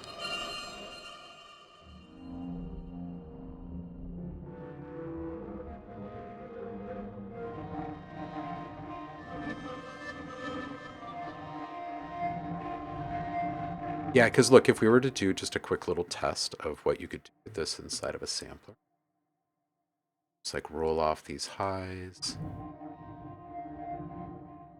and put this thing through something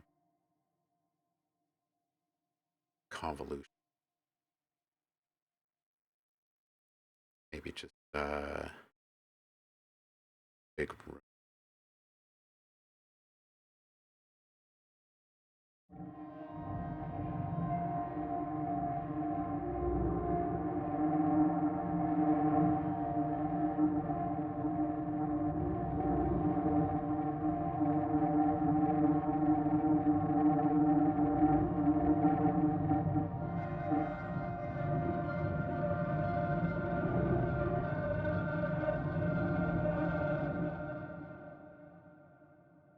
Symphony.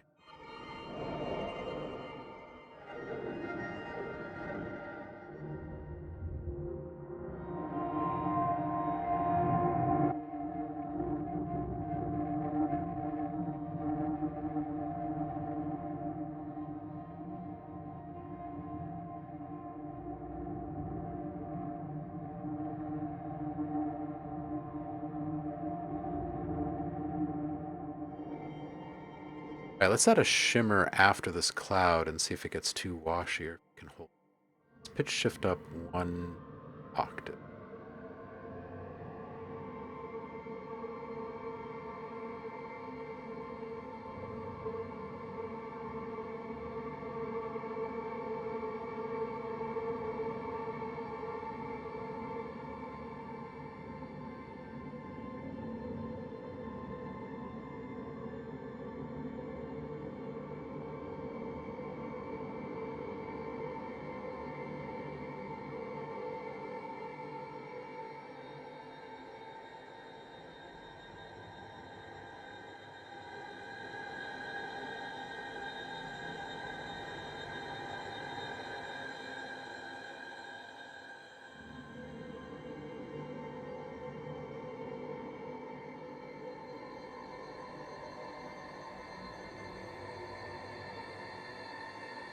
Gosh, that's really quite lovely.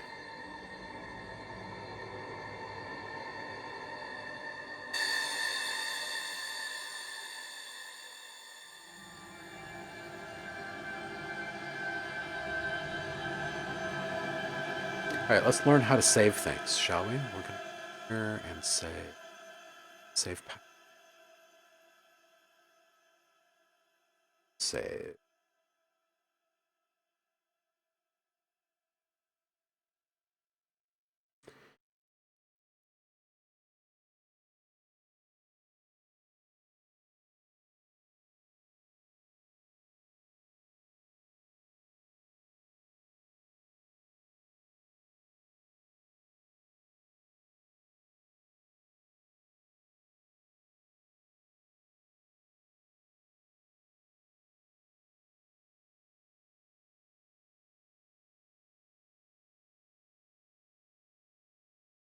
Okay, so we have the ability to embed samples in a patch, which is super nice. So we can share with other Novum users sounds that include, or patches that include sounds that are not included in the library. It's very nice.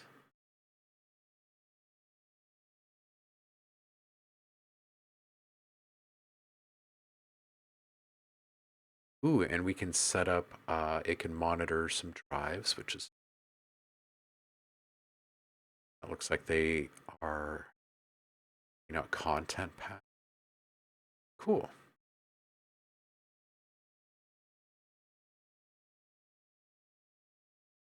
What is Grumpy Bassoons?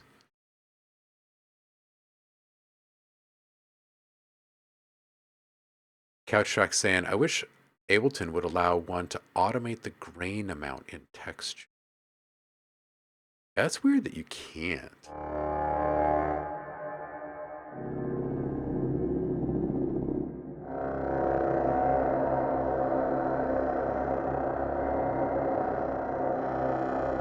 This bassoon is great.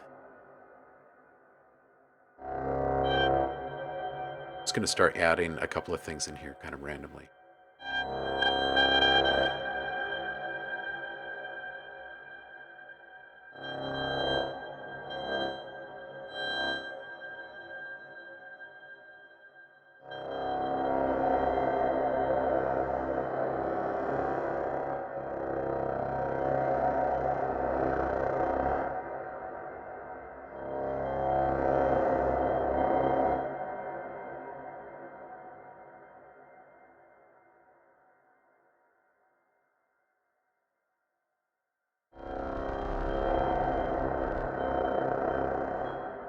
Yeah.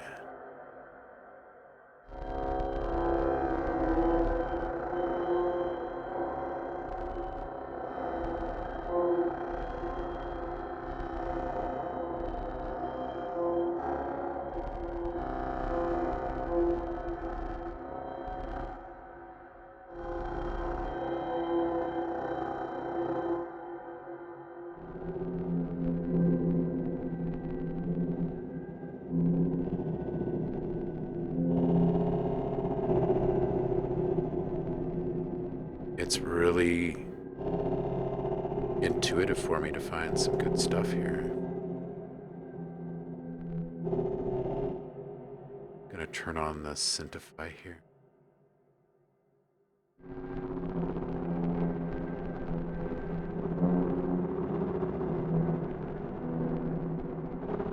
That's really incredible.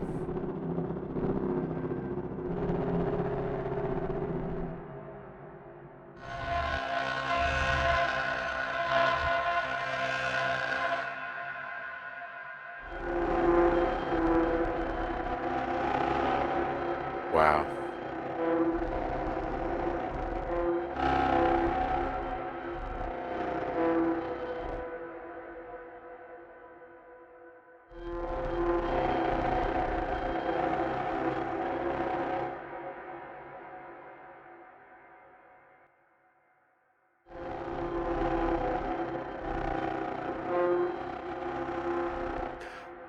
Oh, whoa. I'm just now seeing the effects rack. Look at this. I've reordered something and then I've added a clouds, but you can set up the signal flow such that it is in series or in parallel quite simply. I love this UI here.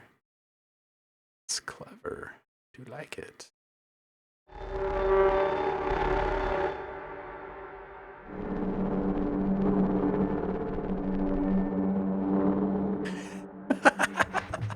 Syndromic.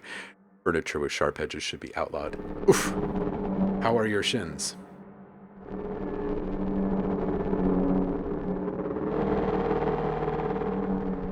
Oof.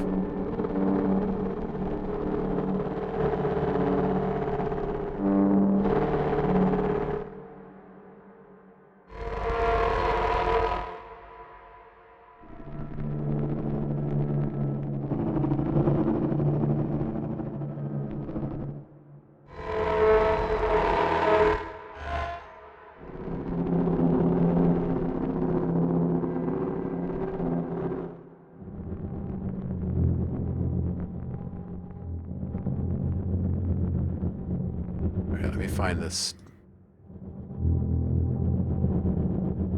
It's this guy right here.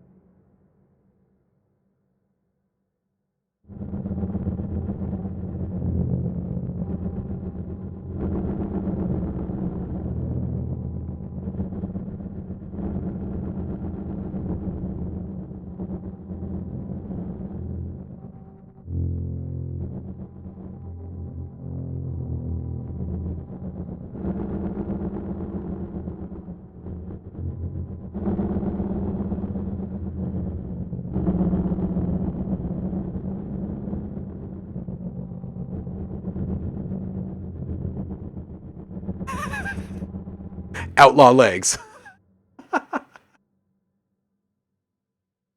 Some extreme politicking over there, homie. Outlaw legs. Let's get the picket signs out. Liv says, objectively useful body parts. Zen holding up the calf and stuff. In response to the shins comment.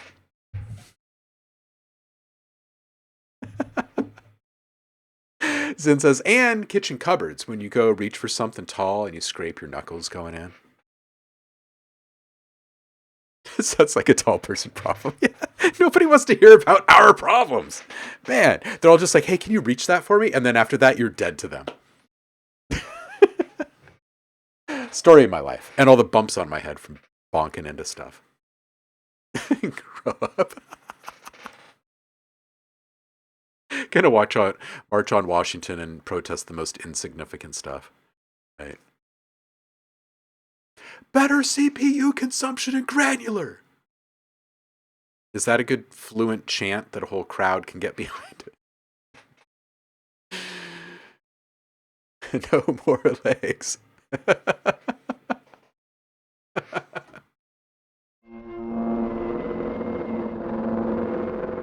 I mean, this is downright dangerous.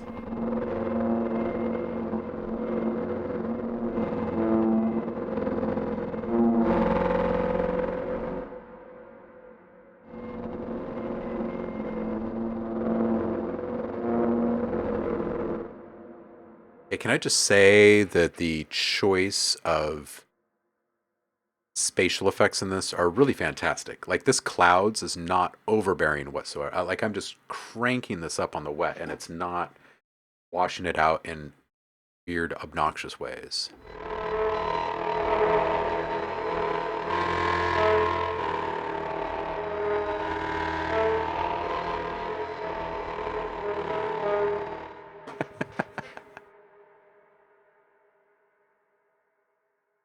Make chapstick easier to find when you lose it. Chapstick.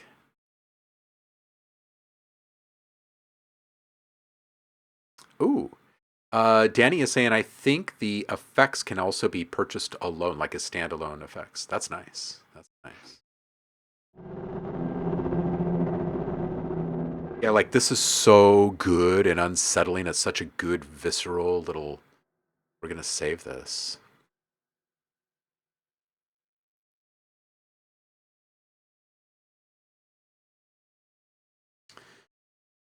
Hmm. Let's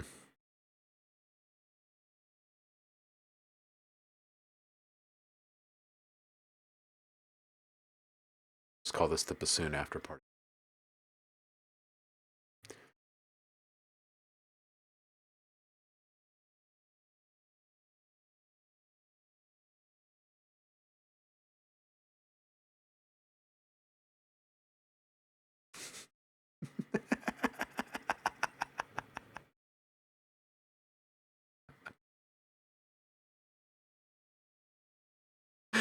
Oh, syndromic.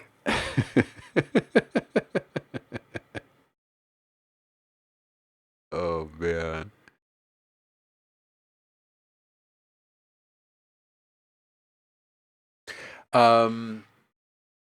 Yeah, Danny is saying Peter, the creator and the developer of the Dawson tools, is a fantastic human being too. Great guy.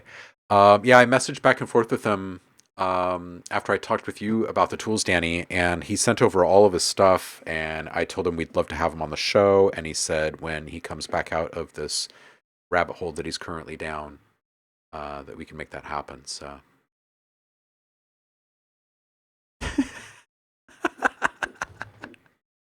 Cats deciding what should and should not be on the table.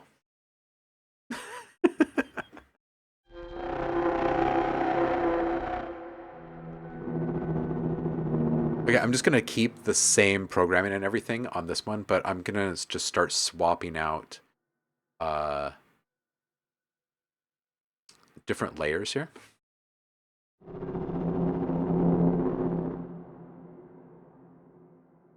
See what we find. It's going to be something tasty of it.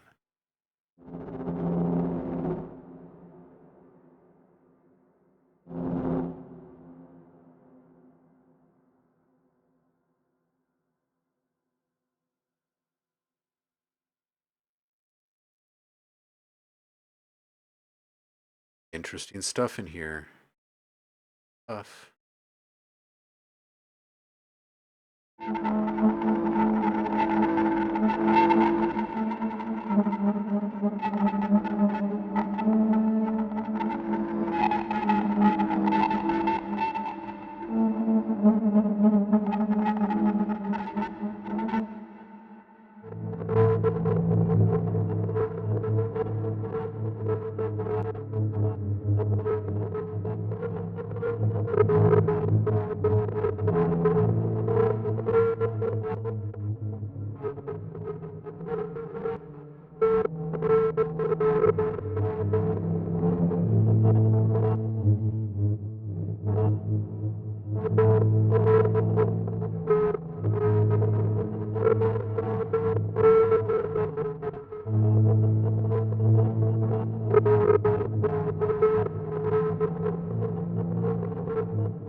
Oh, I get it. Okay.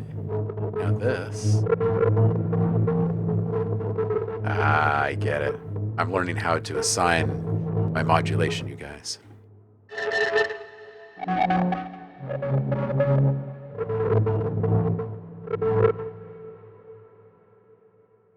Yeah, Danny, thank you for making me aware of him. Should go cool places, I think. Oh.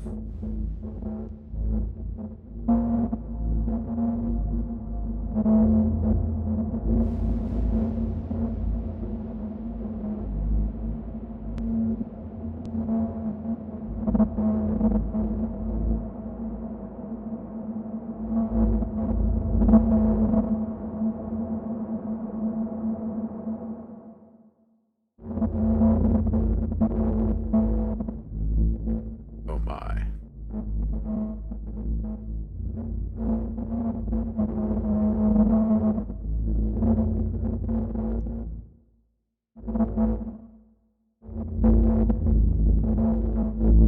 Oh my.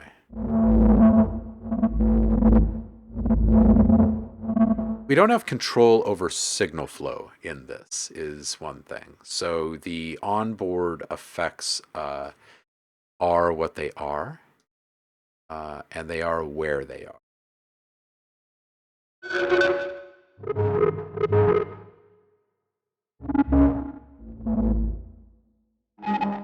Yeah, like we could really use an EQ in the effects. That'd be so nice.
You know, I like how intuitive this thing is too. Like you really don't need to look at a manual of any kind, which is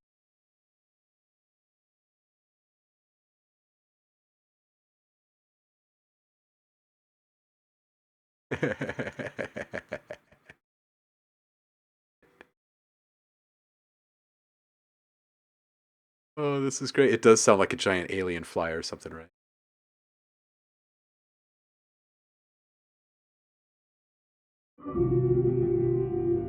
Wow.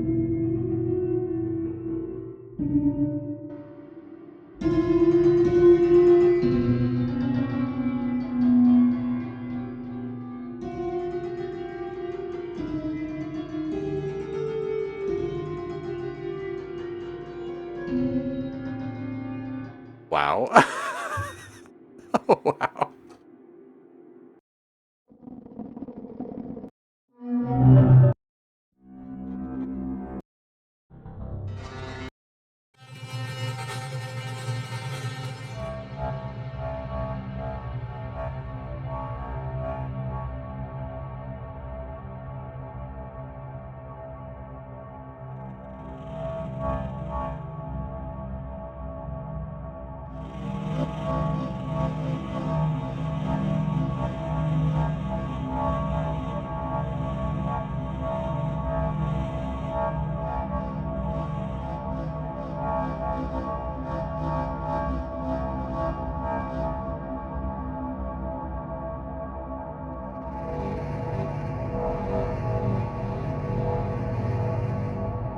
Welcome in, Edge Solo.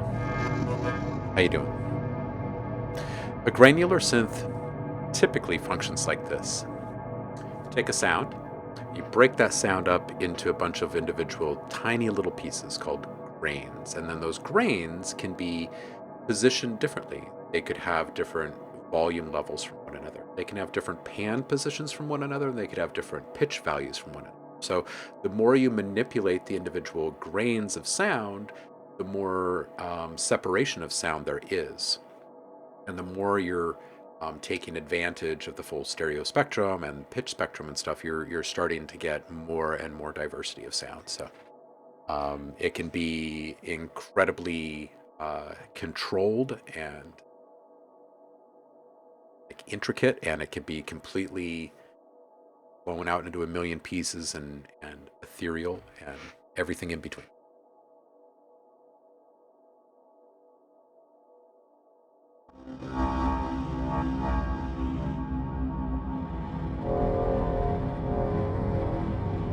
A granddad joke.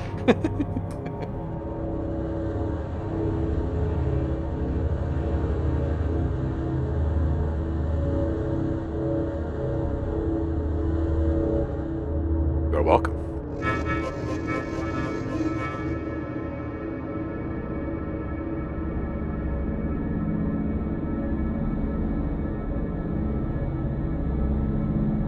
Nice atmosphere here.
Wow, delay into clouds.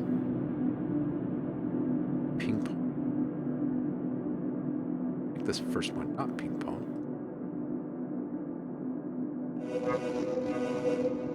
There we go. A little nicer.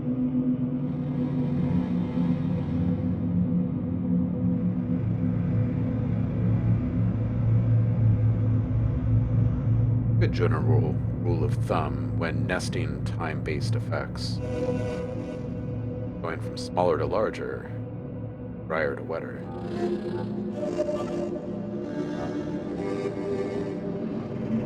more mono to more stereo.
Edge Solo Beat says, sounds like it excels at these type of drones and Atmos, etc. How would you go about making something more one-shotty on this? That's a good question.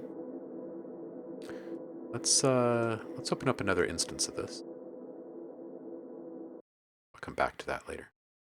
And on this guy, let's take the same exact sound that we were just doing, but we're going to take off the effects. So now it's this. We're going to go to our ADSR and we're going to back up our attack. And I'm going to give just a little bit of hair back there. And we're going to take down our sustain and our release. So now we've got something a bit more succinct, percussive, if you will. And then it's going to be a matter of dialing in the decay time. Decay is going to give us more tonality disclosed over time.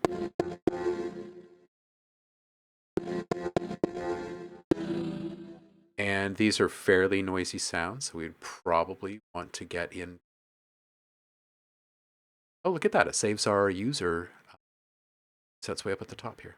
That's nice. So we could put in different types of sounds, or we could go into envelope of sounds and start bringing a little bit more audible tonality here.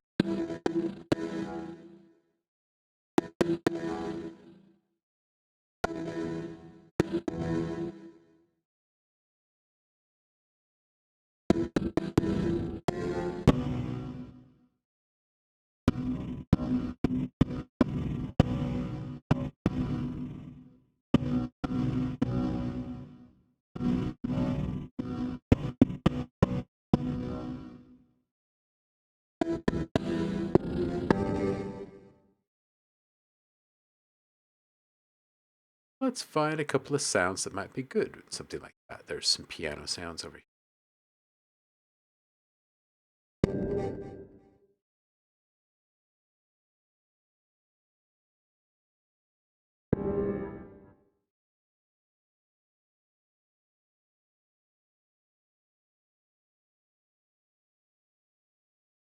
It's the first time I'm playing with this, so find a few sounds that look like they have some sharper transients in here.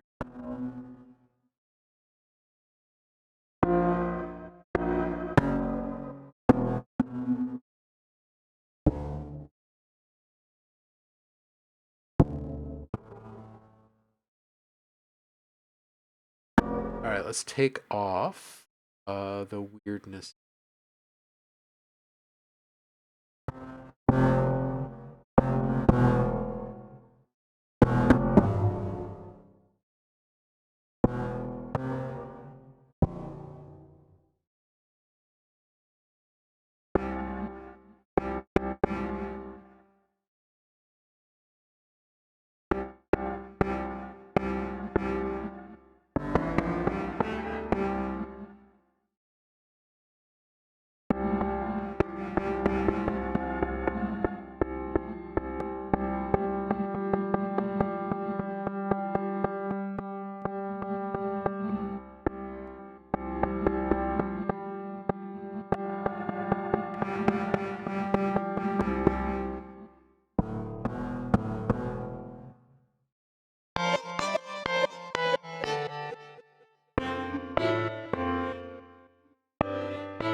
Yeah, Edge Solo Beats, you're definitely right. It excels at the longer form sounds because there isn't a specific way to conjure something synthetically. You're going to need to drop in really specific one shots to get kind of a specific one shot tonality out, and then deviate from that. So we could go and we could do that.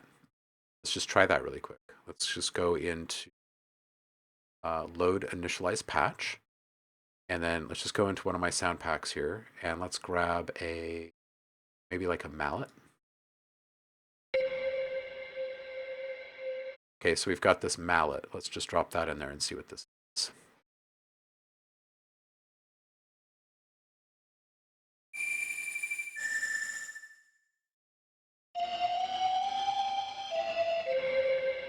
Yeah, it wants to sustain it, doesn't it? Let's bring this back and bring the sustain down.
Yeah. Yeah, probably not going to be my favorite tool for the short sounds.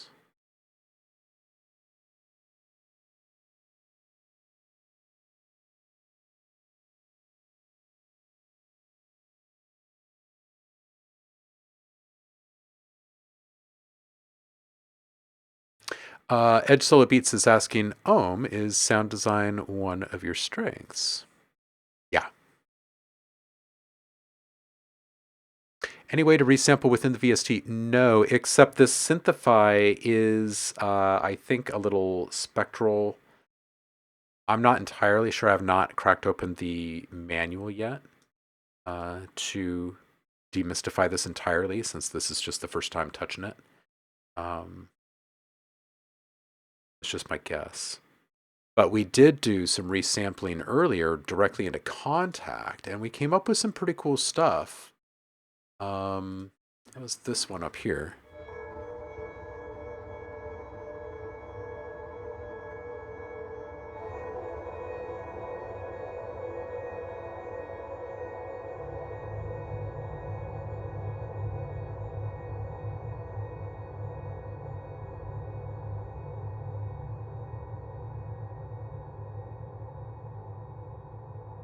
Oh wait, no, those were Novum. Hold on a second. That was the Novum patch.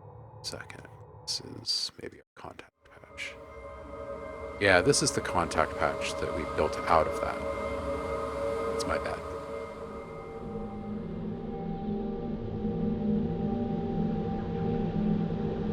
So in here,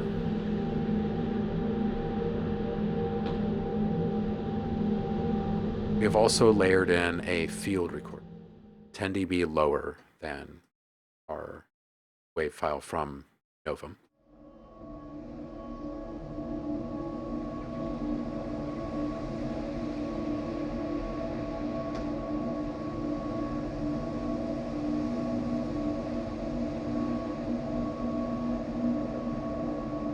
Liv, take care. Hope you have an awesome stream.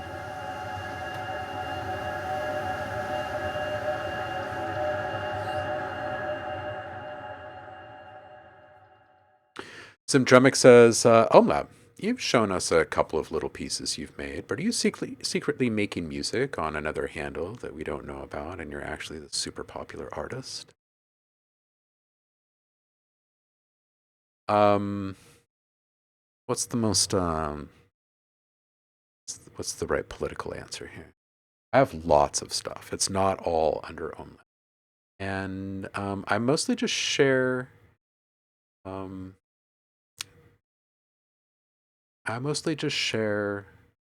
stuff here. And stuff that I've done, like you guys have seen me make a whole bunch of stuff for Audio Design Desk and that library. There's a fair bit of musical stuff in there.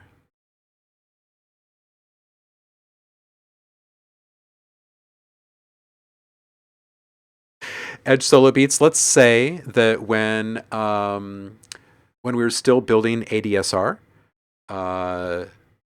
there were a lot of popular artists that were hanging out in the community of MassiveSynth.com before we actually started building the marketplace and started calling it ADSR. There were a lot of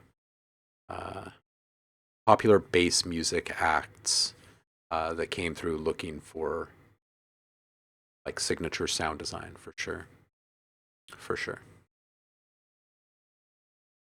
Yeah, ADSR sounds. Yep. When we did it, it was the first fully, like, truly independent swing at a sound marketplace and learning destination. Kind of changed everything, actually.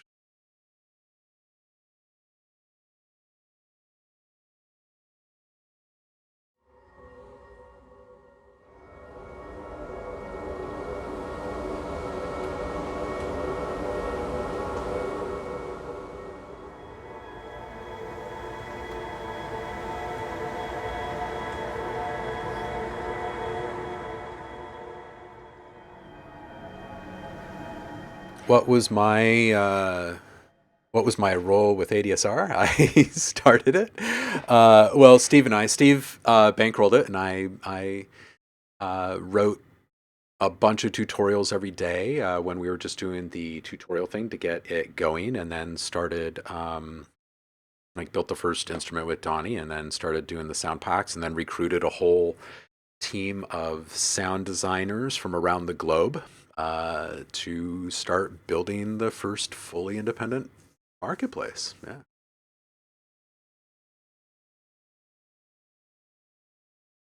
Right, Zen. Exactly. On the nose.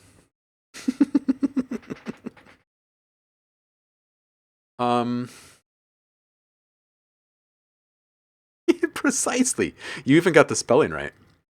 It's amazing. Well, I mean, the capitalization is a little off. I think the second S is supposed to be capitalized in there. But you could find stuff like if you were to go into the marketplace, and just like, I don't know, like click on me, and then you'd see like, okay, so there's 6,000 some odd tracks. How many of them are music? One sound oh, there's 599 music. So we click on music. We could get into some stuff here.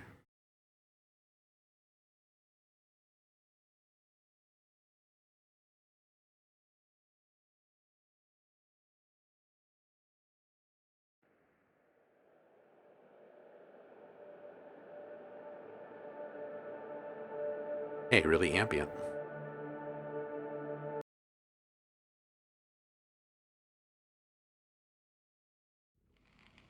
Something scary, maybe.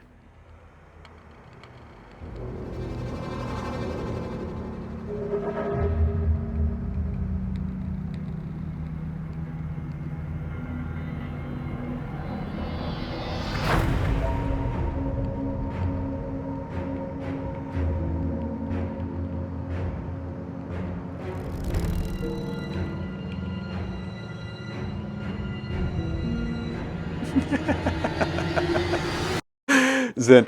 Actually, I guess we can keep some of this stuff going in the background here. We'll turn on this one. I don't know which one this is, but we'll turn on this one. There will be. I've been telling you guys that there will be a relaunch of a YouTube channel for OhmLab soon. There will be a fair bit of other music in there.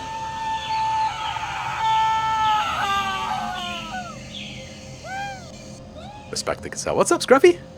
How you doing, homie? How are things? 42 months? Holy wow, dude.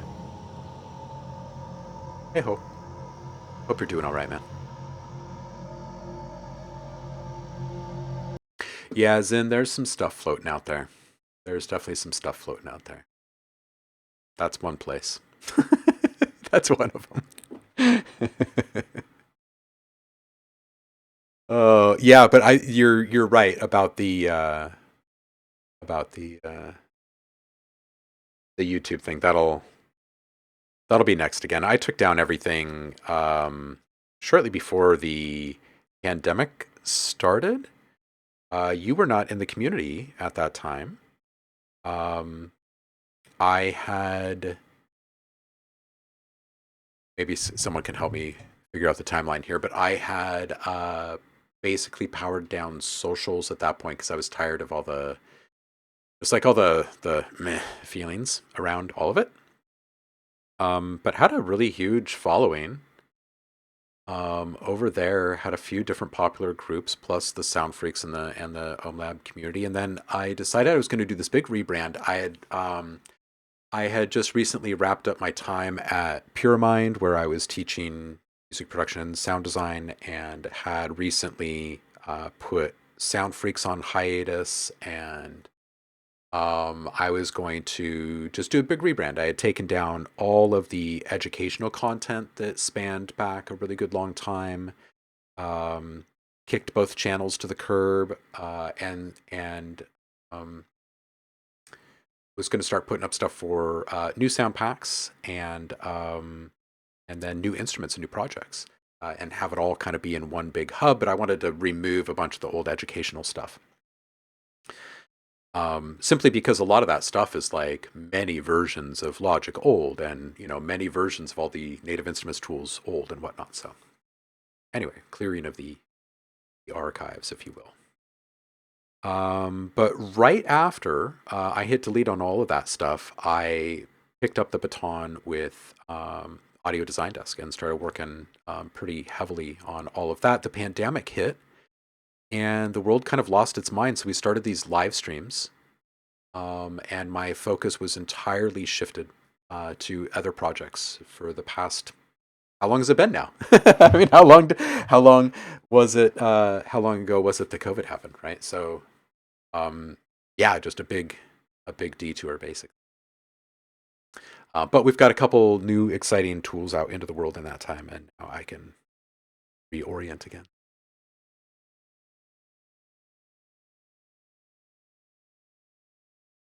Edge Solo Beats saying, "Oh, I'd love to pick your brain for a bit off stream. Have time?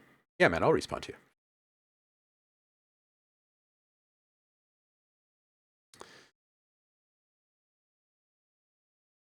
Hey, look at that! It's already 1 o'clock in the afternoon.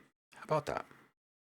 Okay, so my first day's takeaway from playing with Novum is that I really like it. I really like it. As Edge Solo Beats points out, it excels at the long form sounds, the atmospheres, the drones, that type of thing. It seems to do pulses quite well. Standalone one-shots, kind of iffy. There are a couple of things that you can do quite well with it just right out the gate without touching anything in there. Or to initialize this again, really. Let's put in some, let's just put in some dialogue on my packs here. Here, let's put in some Gemini. Hello, Hawaii, Gemini 8. Okay, cool. Take this one. And boom. Hello, Hello, Hawaii, Gemini 8. Hello, Hawaii, Gemini 8. Hello, Hawaii, Gemini 8. Hello, Hawaii, Gemini 8. Hello, Hawaii, Gemini 8. Hello, Hawaii, Gemini 8. Hello, Hawaii, Gemini 8. Oh. 11 p.m. there. It's 1 p.m. here, Edge. I am good with FM synths, yeah.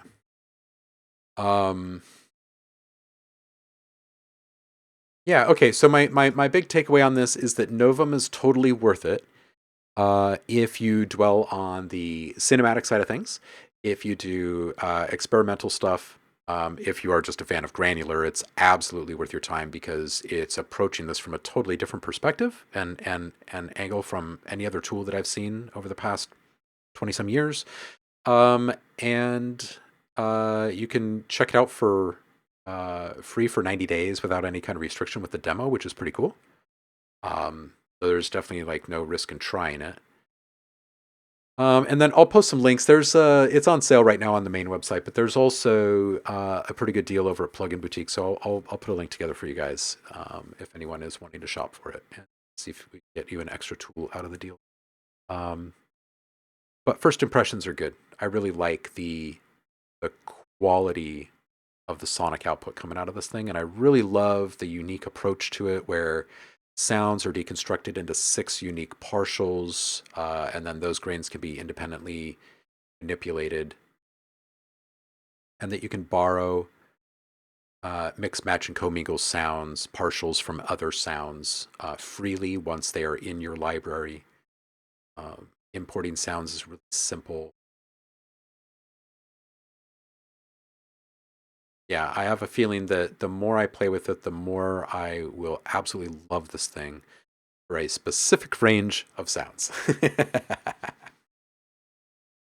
Yeah, Rich, this is good. It's a good synth. Yeah, I'll get some links together for you guys and put them in the Discord, so you know like what your price options are and where to go. Really, really tasty.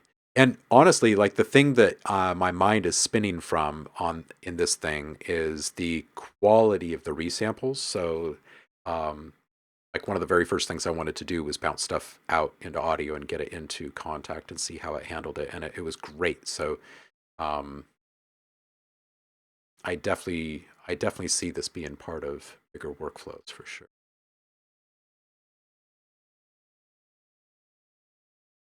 Edge is asking, would you listen to a track and tell me if the sound in it is FM? I've never been able to recreate it, and I think it may be layered with a live trumpet or something. Yeah. Oh, nice, Rich. Nice. Yeah, they have there's a synth there. I'm not familiar with it, but they do have it on special where if you purchase it's your freebie. This maybe I already closed it.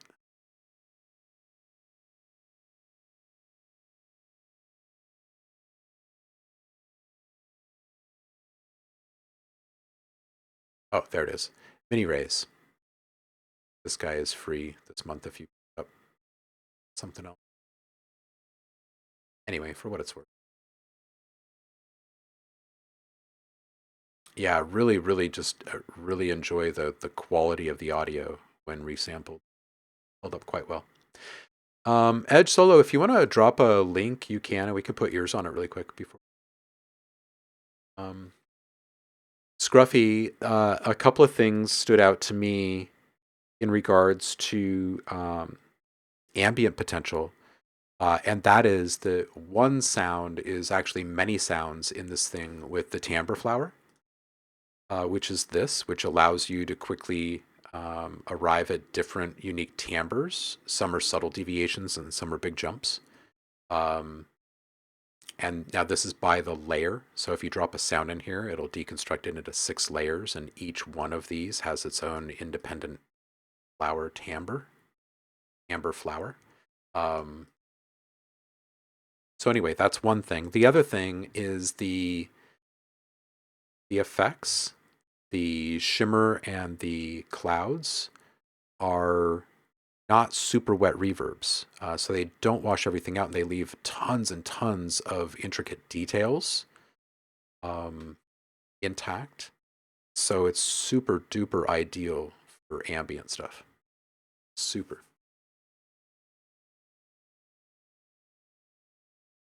J-Man, what's shaking? Happy Monday. Hope you're well. You're well. I'm going to check this link here. So Edge, this is probably going to give us a flag on stream. So tell me what instrument it is, and I'll turn down the volume here, and I'll listen, and I'll tell you what it is. Skip to 1 minute. It's the main bass wub on the drop. All right, cool. So I'm going to just kill the desktop audio for just a second here, okay?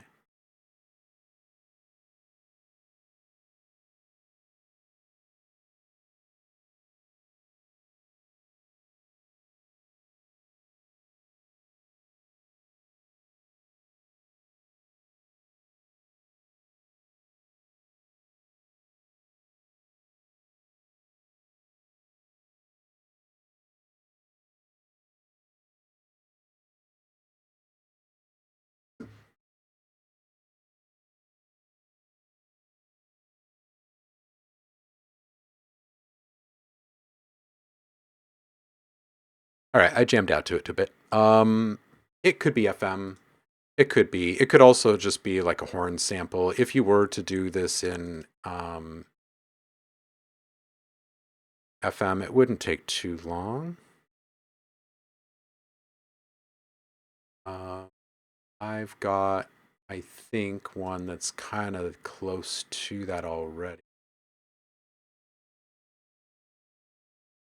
Look here. Brass. All right, here's more for it.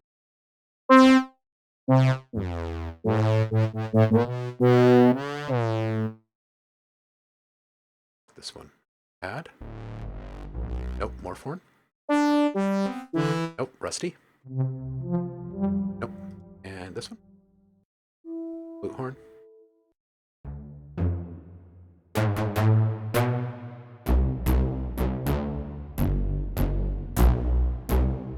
Honestly, it sounds kind of like a cross between that one and. It could be. It could be. I don't know that it's a like that. You're going to need a specific type of synthesis for this.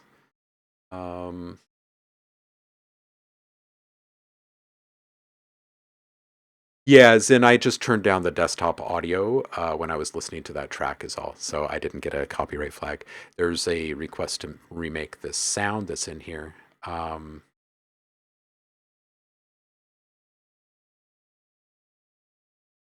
just going to play it really quick. What's the worst that could happen? Come with me.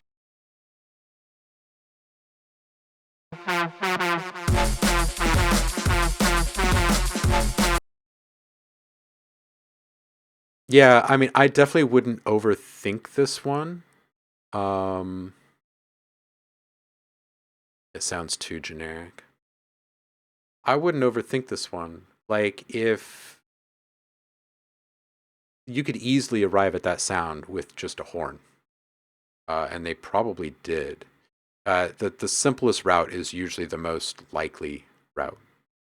When something is coming through loud and clear like this, it's pretty indicative of it not having a lot of processes involved. Yeah.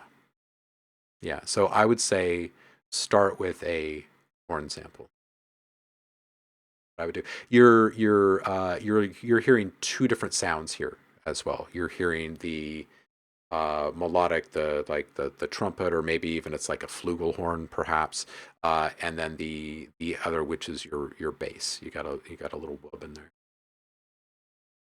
Too late. Overthink it already. Literally stopped making D&B because I can't replicate it. Yeah, this is the downside of thinking you're down the right rabbit hole with certain things. You start chasing it so far, you lose track of what you're even chasing anymore, or how you got there, or any of it. But this one sounds to me much more like just a horn, and you could get there pretty easily. Here, I'm going to listen to just a couple more notes, and then we'll recreate just very loosely this sound.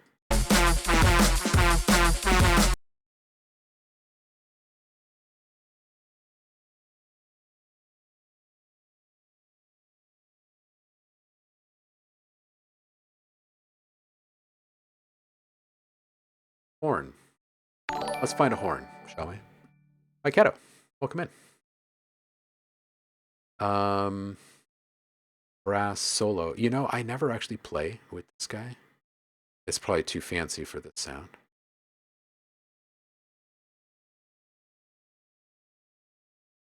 Session horns. Those are all flying all over the place all by themselves. Maybe we'll take that one down. So brass solo. Horn 1. Trumpet. We'll just say horn 1. Not sure which horn it is.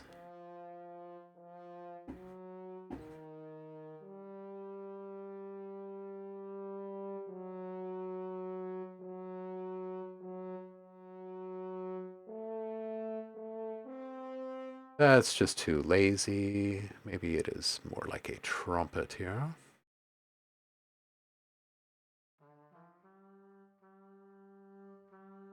Ah, it's so quiet. Why is it?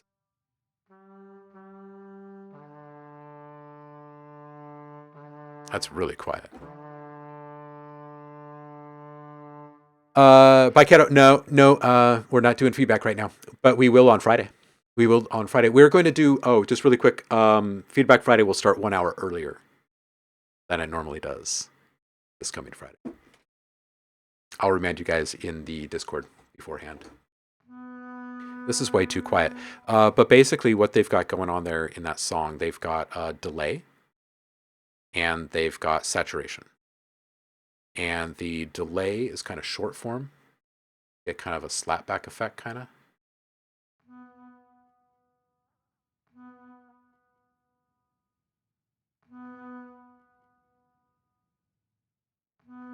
Clip this guy and get a little roughness to it early. And then you're probably just going to hit it with some saturation. And that could be one of a few different kinds. Like you could start with like just some basic dirt and move from there.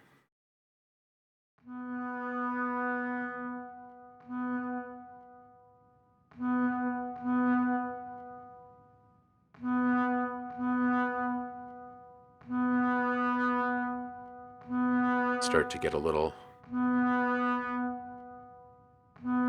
edginess out of it.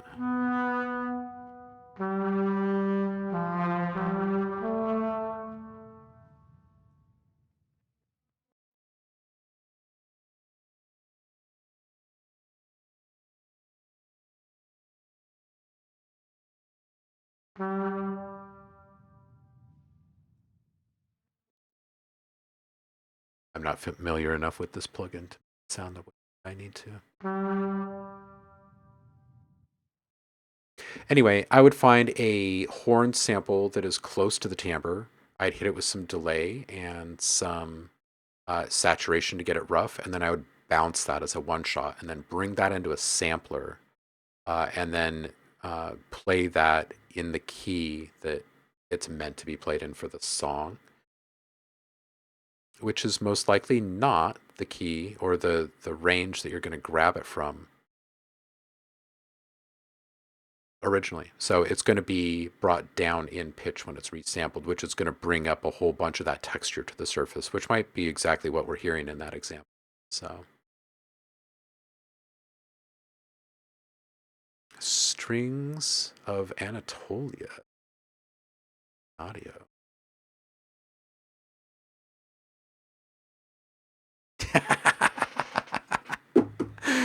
Nice one, Rich. Excellent. Glad I could introduce you to a new toy today. Excellent. Excellent. All right, kitty cats. Novum is a win, I think. Novum is a win. We're going to play with it some more in the coming days and weeks and months, I'm sure. But I have a feeling that we will probably spin out like a really, really, really nice atmospheres library out of this. I can see that. I could see there being a really, really nice virtual instrument built out of the sounds that we generate from this thing as well. So, yeah, stay tuned for all of that. Okay, let's kick the box over here and see who's streaming. Because I got to go pick up a kid from school. Let's see. Who's streaming this fine Monday?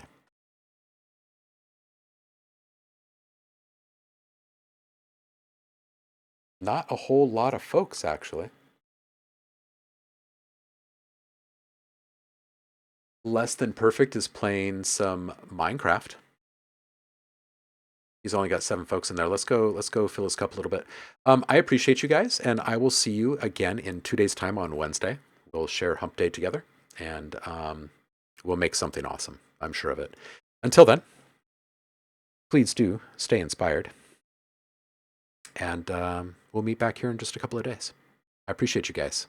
Thanks for hanging with me. And go check out Novum. It's fun. Peace out.